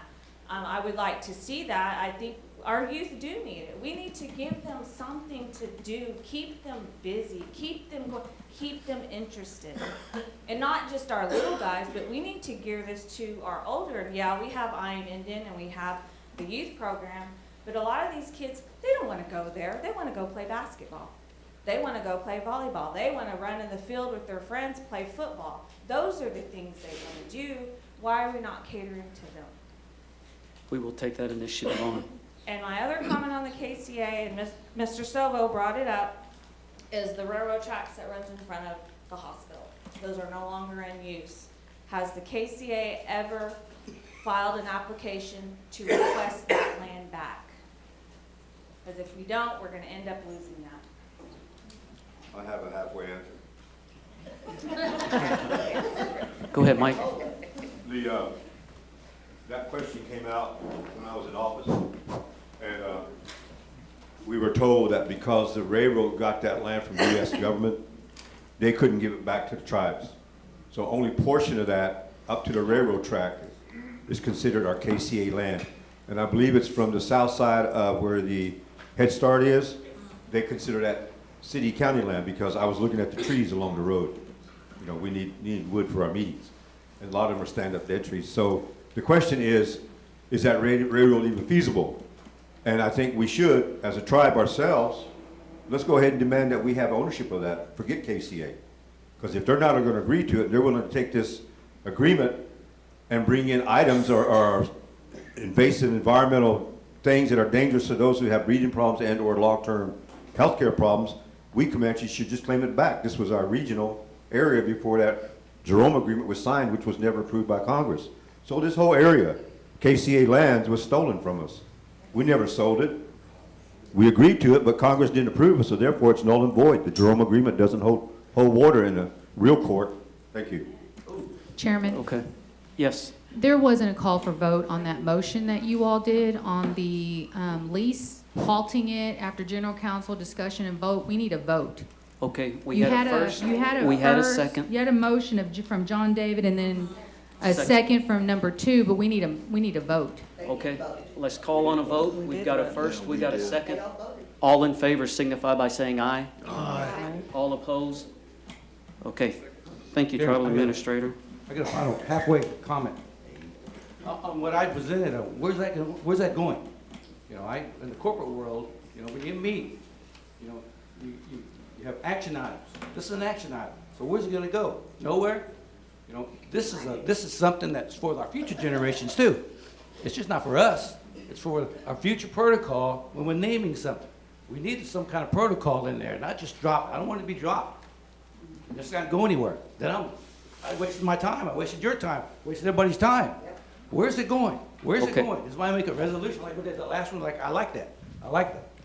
Make a resolution to add an ad hoc committee, special committee. What are you going to meet to develop some kind of protocol? You know, so we can name stuff. We don't have to do this right here. We can't prevent everything. I know that, but at least we got some kind of standard, so we can name these things after. So, all right. Something be done. Now, I did respond to your email. I said, please bring us all the case files, all the court documents. We had photocopies that were incomplete. That's not the issue. That's not the issue. I know what you're talking about. You said bring that name I wanted to change. Correct. To general counsel. That's not the issue I'm talking about. Okay? The issue I'm talking about, I like to have something in our policies and procedures, whatever, for all future generations to follow. If we're naming somebody after somebody, whatever, what's our standard? Now there is none. CBC may do it spur of the moment. That has been done. There's probably only been one situation that we're named after somebody, like you know, also that the general counsel voted on, or tribal council voted on. I don't think there's any. I asked people, what have you? I think there was one. I think I can recall. I can't remember the name. All the rest of them have been done by CBC, or not even that level. And he wants me to bring it to. He wants me to bring it to general counsel to change that name, who had embezzlement. Okay, so. I just want to make sure that there's some kind of protocol. If we want to name somebody something, maybe wait a year, moratorium, whatever, so people can comment, bring up something. That's what I said earlier. Not not personal stuff. That's going to get ugly with people also. I know. They're just going to like that person. But that person that wonders for our Comanche Nation. Okay. That's what I want to get in place. The protocol, not just for us, but for our future generation to follow something. If we're going to name something for somebody, there has to be something in writing we have to follow. That's what I want. Not to be dropped, not done anything. Resolution? Yes, let's do it and work on it. At least it's been worked on. That's what I want to make sure that. All right, we have a record in our minutes. Ms. Parker? I would like to say something about our youth. I worked with youth for about 30 years, and I worked at Riverside Indian School 18 years, and they were labeled at risk to fail because of drugs, alcohol, poverty, so many different issues. But the best prevention for youth is self-esteem. If they can be taught who they are and have confidence about who they are, they have to know where they come from before they know where they're going. And Cornell has worked with youth, and him and I have talked about the youth so many times. But what I want to say is our tribe is doing a great job helping our youth. We have the I Am Indian program. We have a workforce program, summer program, and we have the charter school, and we have our drug and alcohol rehab center. And so there's a lot of work being done for our young people. When I worked at Riverside Indian School, I would venture to say that our tribe has done more for children than any other tribe. Our children were the only ones at school that got clothing money, and it really did help them because they were all from low-income homes. So I just wanted to say that on behalf of the tribe, because our youth are our future. We say that all the time, but we are actually doing things to help them. When I worked with youth at Riverside, I saw so much potential. And when they got the help, they flourished, they advanced, they made improvements, they gained self-esteem. And that brings me to another subject. Our whole history is right there. We were talking about values. Up there, the 13 code-talkers that went to war, willing to give their life, they were all only 20 years old. And so that told the world about Comanches. It told the world who we are, our bravery, the bravery of our soldiers. It was put into action. And it's not just about the men, it's about the women. So that whole scenario, that whole picture, that mural up there tells who we are as Comanches. And I think that would be a great teaching tool for our youth to remember who we are.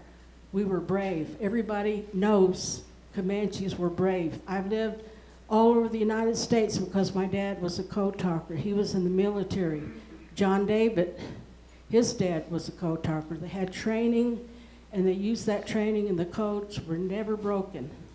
They could get their message sent and interpreted in 3 minutes, and it took a military machine 3 hours.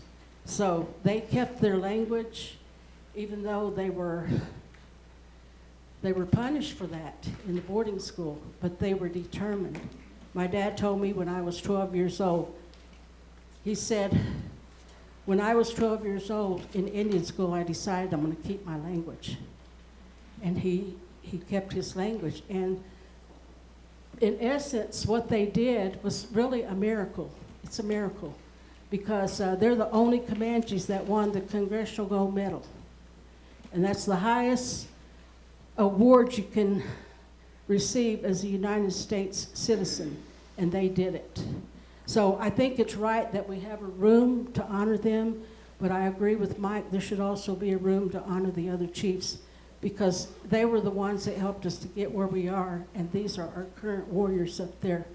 So I think it's good. We're doing a lot of things right.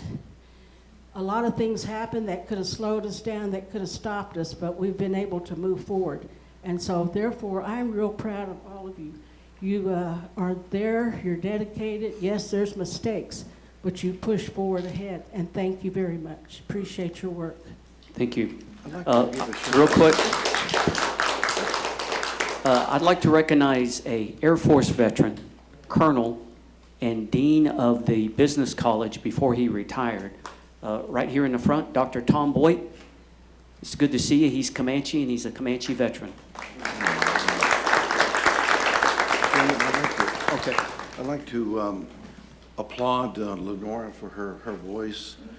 Lenora, you're exemplar from your experience. Only a person that knows day-to-day actions with children and youth know that you care for them because you have a nurturing heart.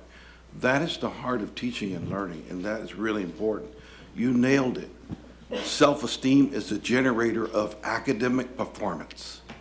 So as you begin to engage in your counseling, your teaching, and what's important is what we expose our children to, and then that's curriculum.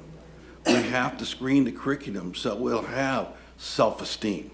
It will have performance that they could look at, not something that misappropriate them. So I just thought I'd share that, and it's evidence-based research. So thank you so much for talking about cultural responsibility. Mr. Chairman, before we move on, I think Linnell has made a good point. I really think we need a subcommittee established to go ahead and move forward. Let's get this protocol out of the way. It's just an honor to see all these wonderful names up here on the wall, and all the relatives are sitting right here. Just wonderful feeling in my own heart. But as we grow and we're going to get bigger, we're going to get stronger together. Chairman, you brought that to us. But the bottom line on it is we do need a procedure put in place that will be clear for all of us to understand, and people can nominate, recommend. I know in the past, my grandfather, Shannon Waney, you know, he used to tell me, he said, way back there, he said, our old people said, the elderly, they would give the names. It wasn't done by committees, it wasn't done by activities. Our elders named. You know that. All of us, we have our names. It was given to us. That's the way it was done by our peoples, way back there. But yet, we've become modern. And so I think it's good that we follow up on this recommendation. Let's work with it, and let's see what we can do. Absolutely. Mr. Red Oak, you've been waiting patiently.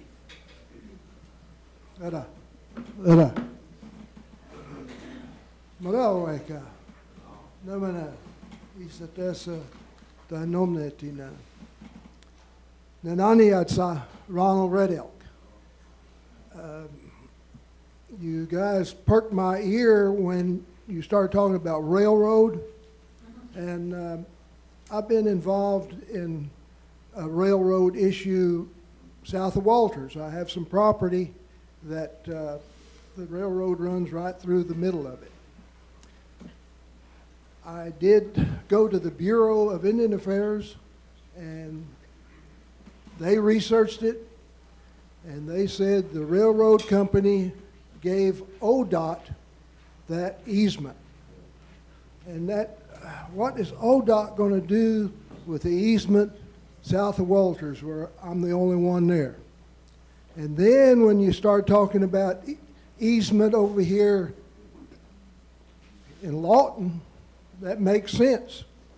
So CBC, I think we've got a battle on our hands now. I'm I'm ready to fight for my place because I've already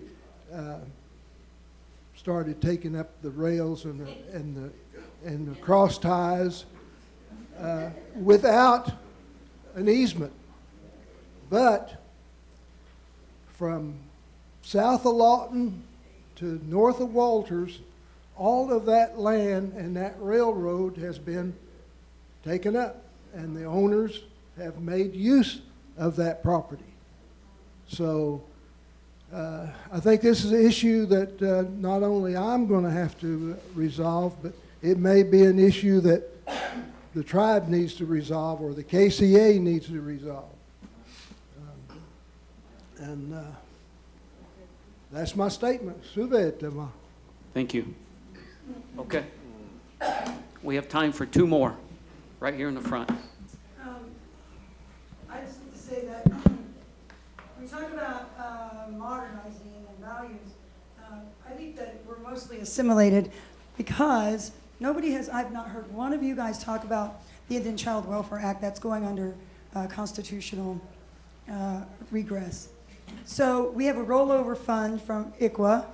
Why is nobody up there talking about addressing where our Indian children are, our Comanche children? This is the third petition that I petitioned for one child under my guardianship. That's how I take it. That's my position in this community, is that it's action. And your inaction is also action. So I say to you that yes, our children are very important, but what are you guys collectively doing to support keeping our Indian children with our Indian families? Because if this goes, the Supreme Court is going to nominate against the Indian Child Welfare Act, we're going to lose our sovereignty. And none of what we're doing now will matter. So where is your position on that? You guys have to make a stand. You guys all have children. We're talking about the future of our children. Well, our future of our children are being wiped away by the livelihood of white fragility. That is not okay. So please take an action on that. We'll get with Social Services, Ms. Mythilo, and we'll provide an update. Forrest, didn't we join the last case that they had at the Supreme Court? There's the Was one it- case that I'm aware of, the Brackeen case that's pending. We didn't sign on into, this Comanche Nation as a whole didn't sign onto any amicus briefs. I personally was signed on to an amicus briefs, and there was, many amicus briefs filed. I've been following the case pretty closely. I think at the end of the day, Justice Coney Barrett's probably gonna write the decision, and it's gonna be a middle of the road where most of the act is hopefully left preserved, but there will be some minor little changes around the fringes related to what's called the anti-commandeering doctrine. Okay. Pastor Kebo? Just regarding that particular issue, I want to speak to that, something I'm very passionate about. First, the reason why we're at the place where this case is at the Supreme Court is because our own people have not stepped up to take the children that are right now in shelters. That's an indictment on us. That's not an indictment on the United States government or the Supreme Court. That's an indictment on us right now. Every single one of us, when we leave this place today, we're going to pass our children's homes that are completely full of kids, that our people who are eligible, who have the ability, could take those out today, and they have not. And so our family has actively been involved. We've taken kids into our home, and many of our kids are traumatized because of alcohol, drug abuse, because of lack of fatherhood and motherhood, because of lack of families being involved. And so although I do agree with my sister that we have to be proactive in ways and pay attention to what's going on at the national and federal level, we have a local issue that we have to address amongst our own people, to rally our own Comanches and families to say, listen, it's important for us to see whether we're going to be full adoptive parents, whether we're going to be respite families, what are we going to do to get these kids out of the shelters that we have. I feel like we have one of the better child welfare services in the country. because of the facilities that we have and the people that we have running them, that has been something that's been a beautiful surprise to me moving back into the community a couple of years ago and seeing the difference from when I grew up here earlier before. So I would use this as an opportunity to rally us and to rally families. And I'm going to go back to Lenora and Miss Parker. First of all, I love you. Thank you for taking and saying such wise words for us. But I would take it a step further and maybe go even a step before self-esteem. And that is one of the things that made us so strong in our history is the fact that we held family at such high esteem. It was important that our fathers were in our lives. It was important that our mothers were in our lives and our grandparents. In fact, the reason why, I can remember going to Elgin Public Schools. That's where I went kindergarten through 12th grade. And I remember getting in trouble one time because I went to too many funerals. And I remember my principal saying, "How many grandpas you got?" Because family has been important to us. And what we have seen over the years is the erosion of family amongst our tribe and that value being protected. And so we've got to help our families become stronger, teaching mothers how to be better moms, dads how to be better dads, how to keep families together. The traditional family amongst our people, which we're one of the ones that created that traditional family model, and yet it's almost non-existent in our families today. And that's a real issue and a real problem with that.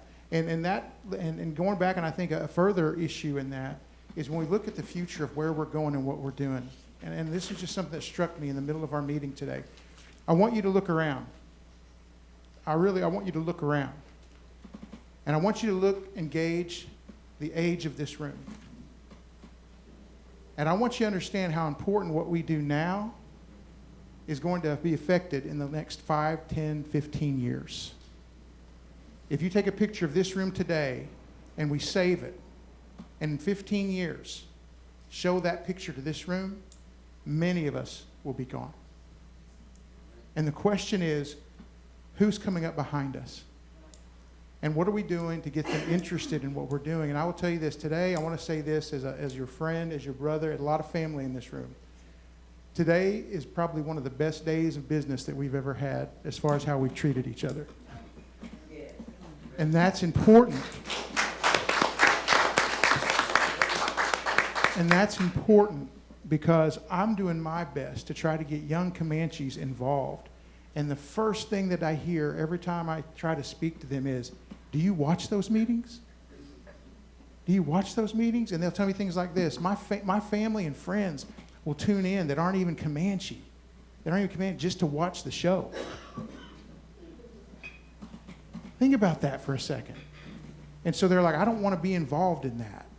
And man, I think we can flip that together as a nation. We've got so many good things to talk about, so many good things that are in front of us to share. I think we can win that generation before we lose them forever, because if we don't, everything we're building now will have no purpose in 15 years.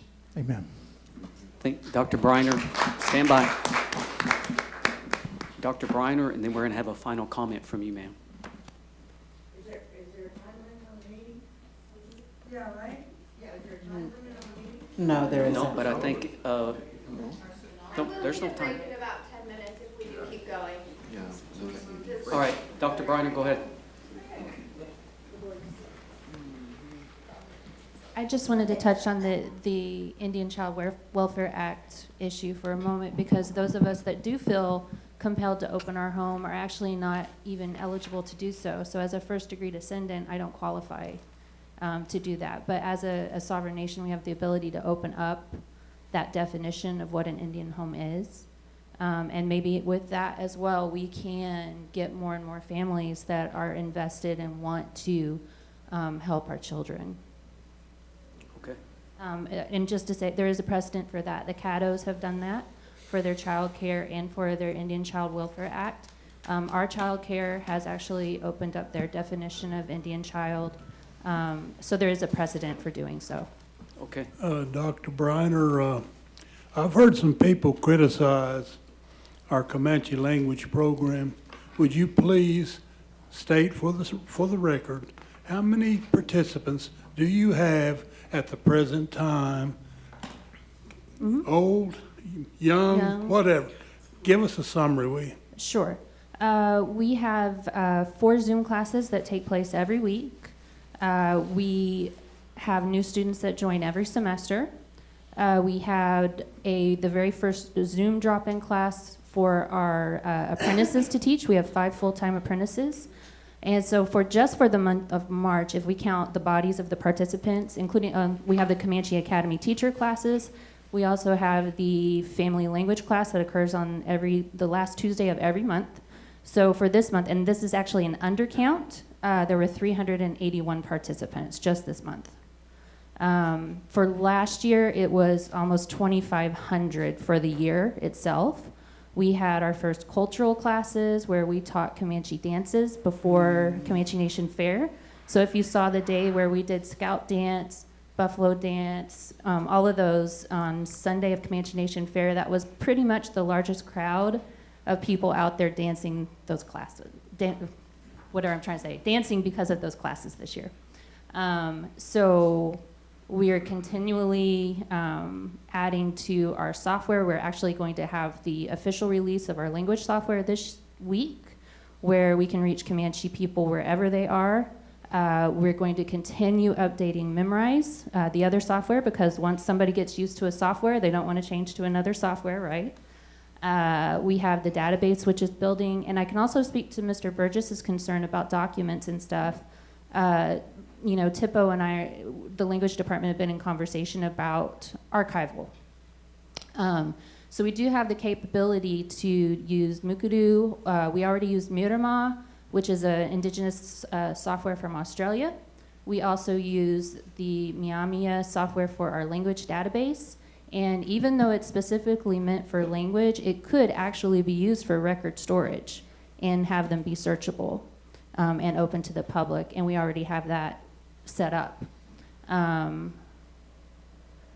Yeah, and so we have the 5 apprentices, and they have they're amazing. We work with 3 elders every week. We're in conversation. We want to get out to Muscuswin twice a week in the afternoons with those guys for them to learn.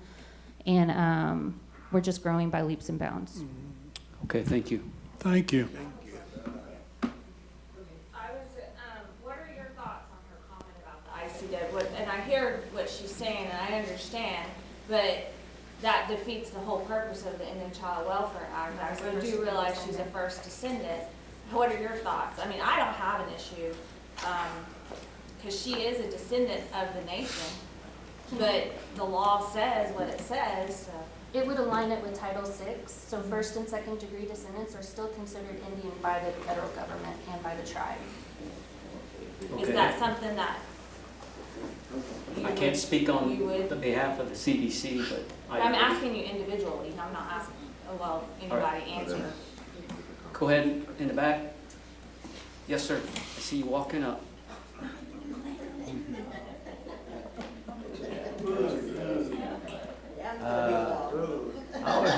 I was asked by several employees that work for us in our casinos. They gave me their name on paper, and I didn't want to embarrass them by telling y'all who they are. There's one person that told me that she's a single person. She's got 2 kids. And it's impossible for her to live off of $13 an hour. I bet none of you that are working could live off $13 an hour. I know I couldn't, and I'm single. And my house is paid for. And my car is paid for. I couldn't live off of $13 an hour. We've got 6 casinos. We say, and y'all say, that you care about your people. Why don't you make our casinos give these people a decent wage? It don't matter if they're Tutava or the Tava or the Utava or the Nugada. They're still human beings and they have to live. It's a damn shame that we treat our people like this. it together so they could pay rent in a decent place. Now that's wrong. Would you like to live with somebody to pay rent so you could have a decent place to live? I wouldn't.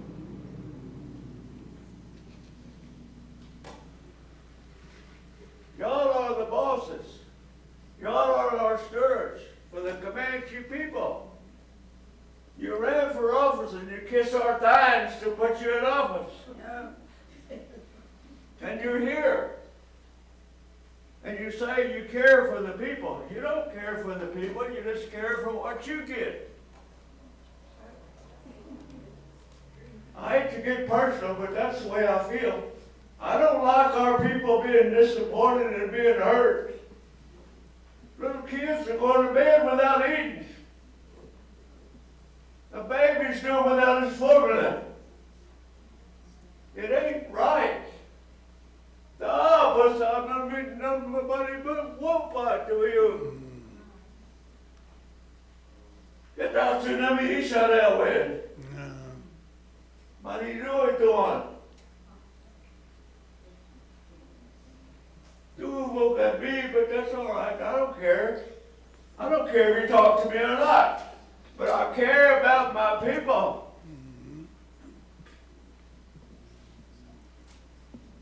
I'm 82 years old and I face this stuff and I've seen this stuff time and time again. Our politicians lie to us.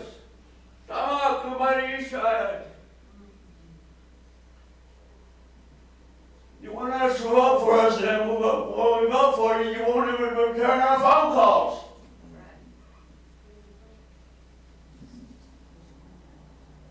You think you own us. You don't own us. We own you. You represent us. You don't own us.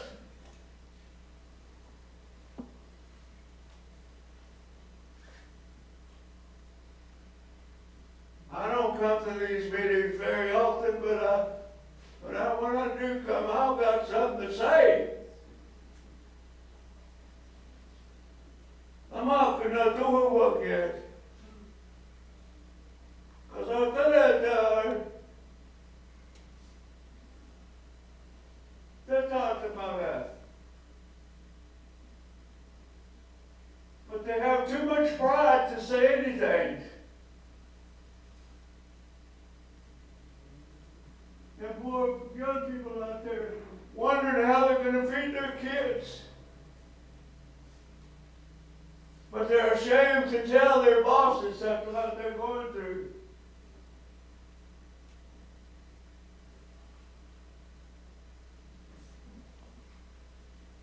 They're out there cleaning tables, sweeping floors.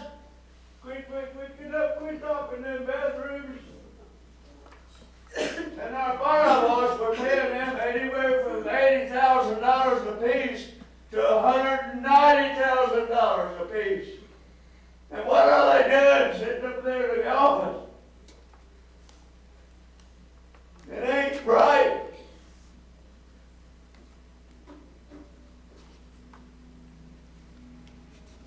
Driving in big cars, living in big houses, and our people are hitchhiking to work for $13 an hour.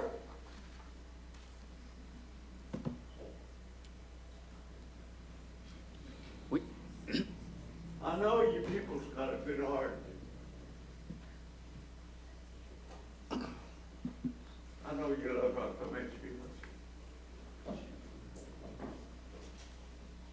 Prove to them that you do love them. I heard Wilma Maguire, when she was dying, said was every doctor nurse talking to her on TV. That guy that interviewed her said, Miss Mankiller, I'd like to ask you a personal question. She said, go ahead, ask me. He said, what makes a great leader? A great leader is a person that cares for their people and wants to help them. That's what Wilma Mankiller said on national news. Now, do we think that way?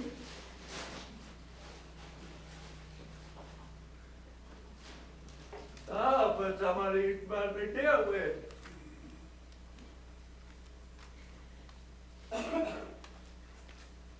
You know what the Bible says?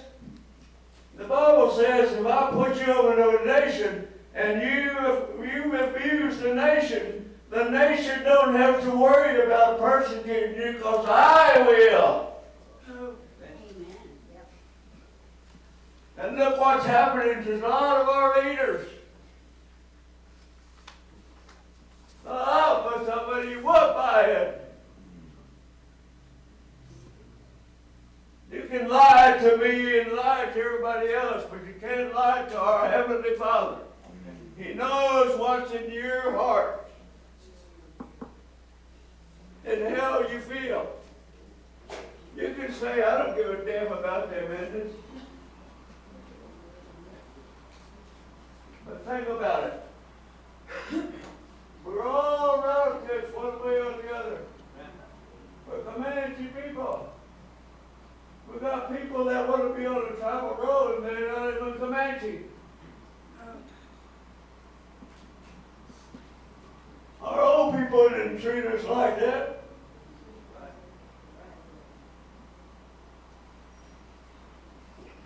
They didn't mistreat us. They loved us.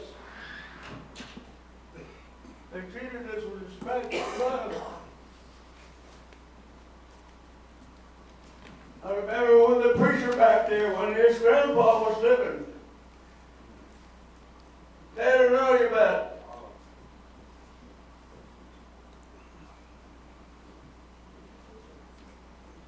I remember a lot of things.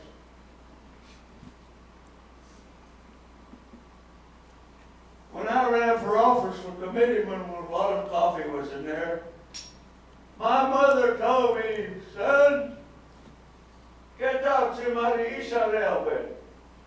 Don't lie to people. Get out to my Israel. Don't steal from them. But I would boy to you. But he's so you do it going. Help everybody. But he's going to bless you. That's the kind of leaders that our Lord wants us to have, to help us, to love us, to care for us, have respect for us. Not be greedy. Not look out for their own pockets. Look out for ours that's empty. That's why they were our representatives.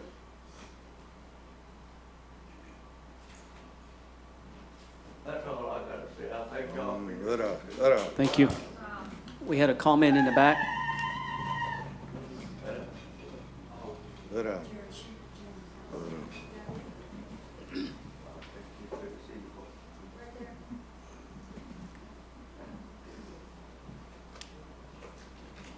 I'm Natalie Cook, one for you. And I was a single mother for a very long time, in between marriages. My son got into drugs, and was 36 when he got into drugs. And I had no control over him. I raised him the way my mother raised us, with value, respect. And he rode a bicycle to work after he got out of rehab a year and a half ago. And he makes $11 an hour. And he's making it. And he just recently bought him a car after a year and a half riding his bike. So I'm very proud of him for doing that. And my mother was a great mom. We all have our flaws. I have mine. And I just want to say how proud I am that, well, I'm not going to say it, but I don't know what some of these people are talking about or who they're talking about when they're saying they getting money from this people, who are they getting money from? But I'm going to tell you about my nephew Mark. He's not helped, not one of our family members, not one. His own nephew went to get help, and Mark said he couldn't do anything. It was up to whoever with the, whatever department he went to help.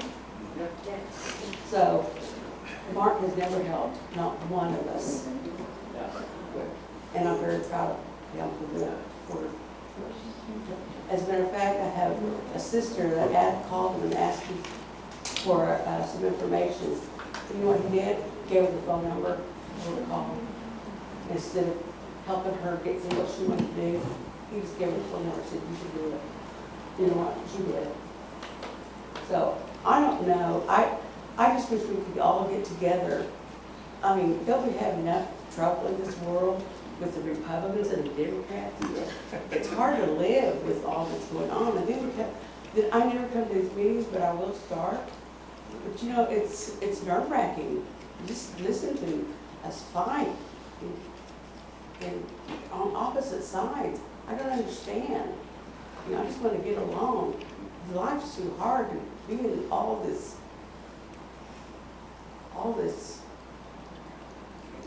business.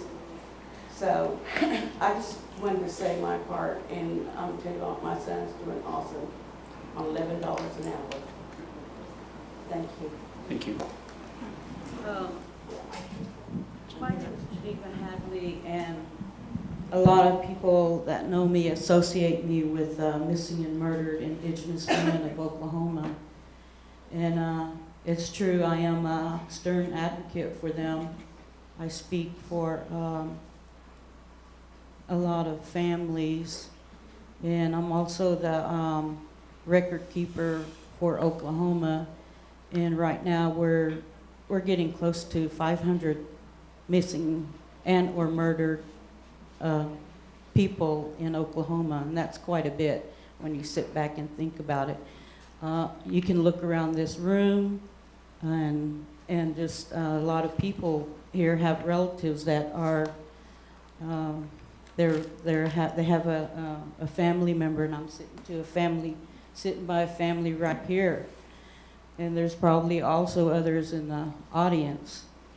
So I just wanted to let everybody know that I'm proposing a resolution, a department for the Comanche Nation, and I'm hoping that it gets on the ballot. And I would like to see some support, and hopefully, I know that some of you that sit up there do support it, but you're not supporting it enough, in my opinion. You don't reach out to these families personally, one-on-one. You don't attend our vigils. You don't go to any of the meetings, any of our events. I don't see you there, except Mr. Pee Wee Wardy. He's the only one that goes to events, and you know, that's terrible. We need to have, all of you need to support, because these are your people too. If we're going to be strong together, you need to be there for these people too, these victims and their families. Otherwise, we are not stronger together.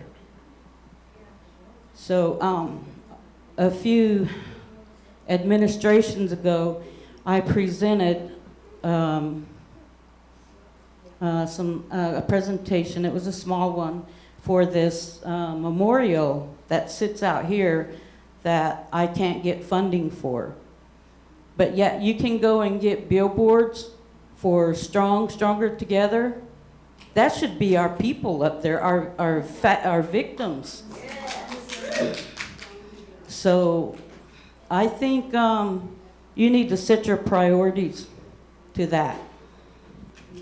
Thank you. Can I get a motion to go into executive sorry. To this day, I have not heard from anybody about that person that ran over my son.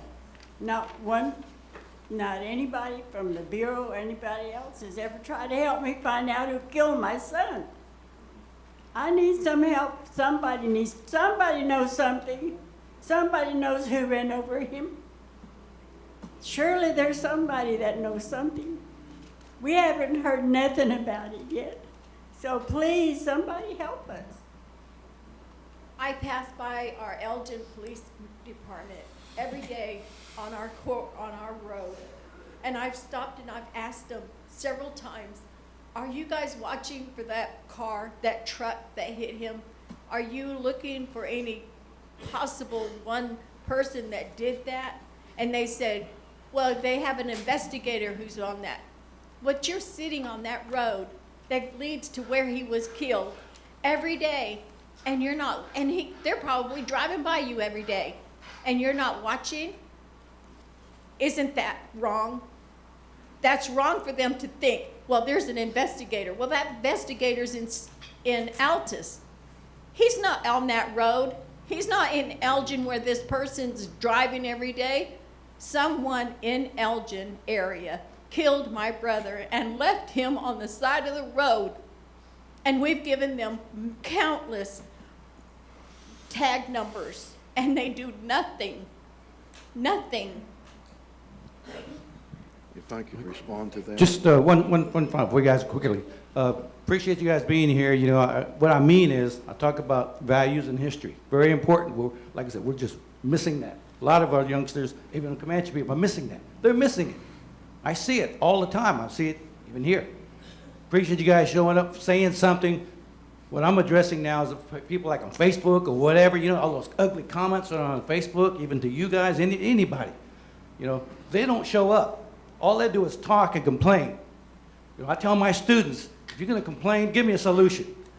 You hear it's negativism, you guys. It's all, what that word comes from, haters. It's haters. That's not our values, you guys. Not our values. Our family, like they said, but listen to those comments on Facebook. All they do is just talk, though. We never respond to them. I would never respond to them. I know my brother would never respond to those negative. We want to say something, but what's the use? You can't reason those people. Good example. I'll leave you with a good example on Facebook. I read it. I don't do Facebook, you guys. I got about 2 friends or 3 friends, I think. But I don't read it. You know, and probably comments will say about me, but they don't understand the Comanche values. It said, let's all support each other. And that one said, we need to support each other. I can't remember. And then one said, let's not. Wow, where's that come from? Where's that come from? Let's all support each other. And the response was, let's not. Where does that come from? I remember the name too, but I'm not going to say it. Like I said, I don't say names or whatever. But where does that come from? People on Facebook, where does that come from? Oh, you know, just talking and not just complaining. That's all you're doing. That's not Comanche values in my mind. I may be the only one that believes that. Doesn't matter. Kind of like remember my days, my dad stood by himself on a lot of things. Doesn't matter to me what people agree with me. I'm not here to have people agree with me. I'm here because I love my Comanche people. Too many haters. That's not our Comanche values. So, thank you. Okay. Mr. Chairman. I have something to say. Oh, go ahead. So after listening to all these discussions, there's a few things that I want to talk about. One is the income and wages. We had a discussion about this at our last all entities meeting. I can't speak for gaming, but at least for our tribe, I brought up the income and wages because some of our people have not received a raise in over a decade, and that's just terrible. And so that was brought up, and the HR director is in the process of looking at all the wages and at least increasing them to what they should be. I had some issues with how they were giving the raises because she was doing simple interest as opposed to compounding interest, and I keep on bringing this up, and I'll continue to bring it up until our people are paid appropriately. So that's one thing. I can't speak about gaming. $13 an hour, I can't imagine doing that as a single mother with 2 kids. I have 2 kids, and it's expensive, and being a single father, I can't even imagine that. So I hope that gaming would also do the same thing and look at their employees, how long they've been there, their experience, education, all that, and increase them appropriately. A wage increase plus a cost of living adjustment. Life is more expensive than it was 10 years ago, 20 years ago. And that's all I have to say about that. Mr. Burgess had brought up our property here in Lawton, our casino, and dedicating some funds to that. This was also brought up at the last all-entity meeting. and I had referenced our revenue allocation plan. Under Section 2, we as the CBC, we have the authority, I'll just read it. Section 2, except in the case of funding provided in Section 1D above for per capita distribution, which amount shall remain constant at 40%.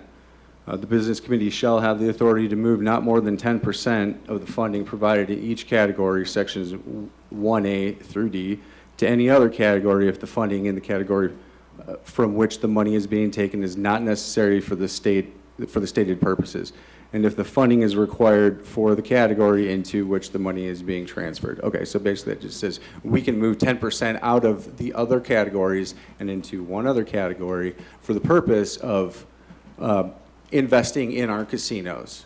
And I recommended that we do that, and I think we should take action on that. And I'm going to make a motion that the CBC authorizes up to not more than 10% to develop our casinos, make them safe, secure, and hospitable. So that's my first motion. Well, that's my only motion right now. And the third thing that I wanted to bring up is the Tribal General Welfare Exclusion Act. So our people receive per capita payments. There are other tribes out there. So this was brought to the attention by one of our tribal members that there are other tribes out there that are receiving payments by the tribe, and it's tax exempt. We are taxed. We get a 1099 for our payments. Our minor trust accounts, they are also taxed, and these are heavily taxed because they're large amounts. So this is for our attorney. If you can please look into the Tribal General Welfare Exclusion Act and how we can make these payments so they are exempt from taxes. I know that some tribes are litigating this right now and still be in accordance with the IGRA. There's no secret sauce. I mean, this comes up all the time, and we're happy. I mean, we could change it, but we would have to repeal the RAP that we have. And so we just need the tribal council. We just need a coherent proposal to present to the tribal council for them to approve. There just hasn't been any political will to do that in the last several years, because it gets brought up every single time, but then it's just one of those things that always dies on the vine. So, I mean, we're talking about $30 million in distributions. I'd say on average, 10% of that is taxes. That's $3 million per year. I mean, that's a significant amount of money. We should have the political will to do that. And so all we have to do is bring it up at the general council? Well, it's probably, 2 weeks probably isn't enough to create a proposal, but. Come on. It's, you know, like, you guys are all able, and, you know, you can come up with any proposals you want at any time. I mean, there's nothing more to do other than just sit down. And this is what I mean, this happens all the time. This is what I say all the time. Like, we can do anything we want, right? We just have to sit down and hash it out. But, like, I can't draft infinite proposals to repeal the RAP and address every possible contingency that could ever exist. Just like I can't draft infinite policies so that you can have one that will happen to cover what you as a group decide to do. Like, it just requires a working session to take half a day to sit down and decide exactly how we want the proposal to look, which when we have done in the past, I thought has been very successful, but it just doesn't happen that frequently. I agree. Okay. Okay, thank you. Okay, so yeah, back to, so that's it for the 3 points, but back to the second point. I make a motion, because gaming, they also have an option, it's called contingency revenue, where they can withhold funds from the net revenue so that they can use that towards improving their properties. But we as the CBC, we need to take action too, to improve our properties and not just leave it up to gaming. Because continually hear that our properties are underperforming. Well, the state of our casinos is a part of it. And we need to bring it up to date, and the CBC needs to take action. So I make a motion that we do not more than 10% from the other sections dedicated to improving our casinos. I was under the impression that we never stopped doing that. when former administration gave out the dividend, that was where part of that money came from, was from that exact fund you're referring The to. contingency reserve? And so from Yeah. my understanding, when it was depleted at that time, in what, 2016, 2017, that the CEO, whoever the CEO was and is, well, whoever it is now, that it was still going. Did we stop doing that? That's what it sounds like. They did. Yeah, I believe it was 7% that they had been Yeah. withholding. Yeah, and then it was distributed as, I don't know, per, income or dividend, yeah. Okay. Question in the back. Just really a point of order, and thinking through the motion that was just brought up, I really think we need to pump our brakes on that. Because one, we don't know what amount we're dealing with, we don't know what 10% of what is, and we don't know exactly what's going to be used for. To have that conversation about manipulating any kind of funds without their being present to talk through that or having been talked to about it is unwise. And so I'm not saying it shouldn't happen, because I think it should. But what I'm saying is I think it needs to be thought through better, and I get a little nervous when we just start throwing motions out there and it's not completely thought through. It's not, we don't know exactly what it's going to do, how it's going to work, but we just approve a bunch of money to go that way. And so that'll cause bigger issues moving forward, I think. So I may be by myself on that, but I don't think it's appropriate. Well, there's a procurement process, and obviously we'd have to get quotes, but it's not gaming funds that we're talking about. But it affects gaming, right? Everything comes from I hope so. gaming. It is gaming funds. Yeah, okay, so it wouldn't be a part of what gaming, that contingency fund, it would be separate from that. But they would be It the comes ones from gaming that would fund. steal it. It's the contingency. Yes, It comes from gaming. I'm talking about the alternate 10%. I would like to review the meeting minutes from the all entity, because that's when the discussion was had, and that needs to be a discussion when the CEO is present, so.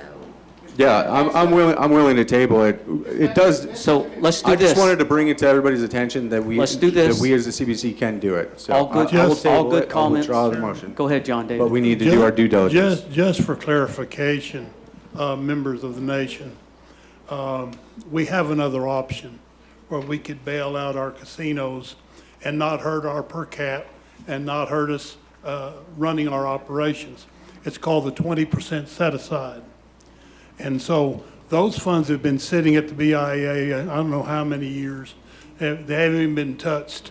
With general council approval, we can pull some of those funds down out of the 20% set aside and use that to make these modifications, which then would not take revenues directly out of our pockets. So, and I did bring this up at the last all entities meeting.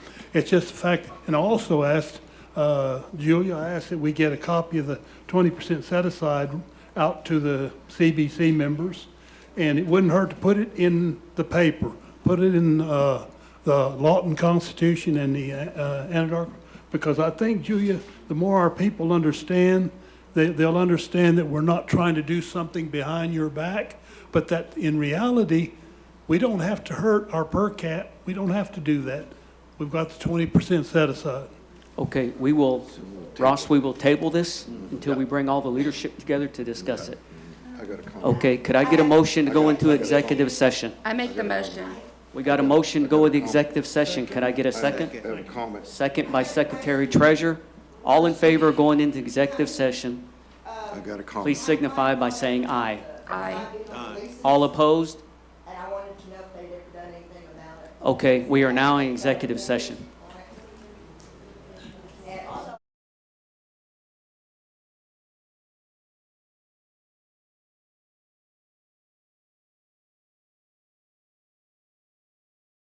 Welcome back, Comanche Nation. I need a motion to come out of executive session. I make the motion. Got a motion made by CBC member number 3. Can I get a second?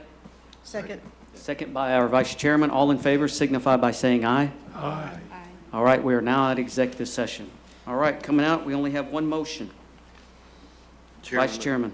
I'd like to make a motion to approve the Comanche Little Ponies request from their proposal. Okay, we got a motion to approve Little Ponies. We got a second. All in favor signify by saying aye. Aye. All opposed? Okay, motion passes. Can I entertain a motion for adjournment? Motion to adjourn. Motion to adjourn by Vice Chairman. Can I get a second? Second by CBC member number 4. All in favor signify by saying aye. Aye. All opposed? Okay, this meeting is adjourned.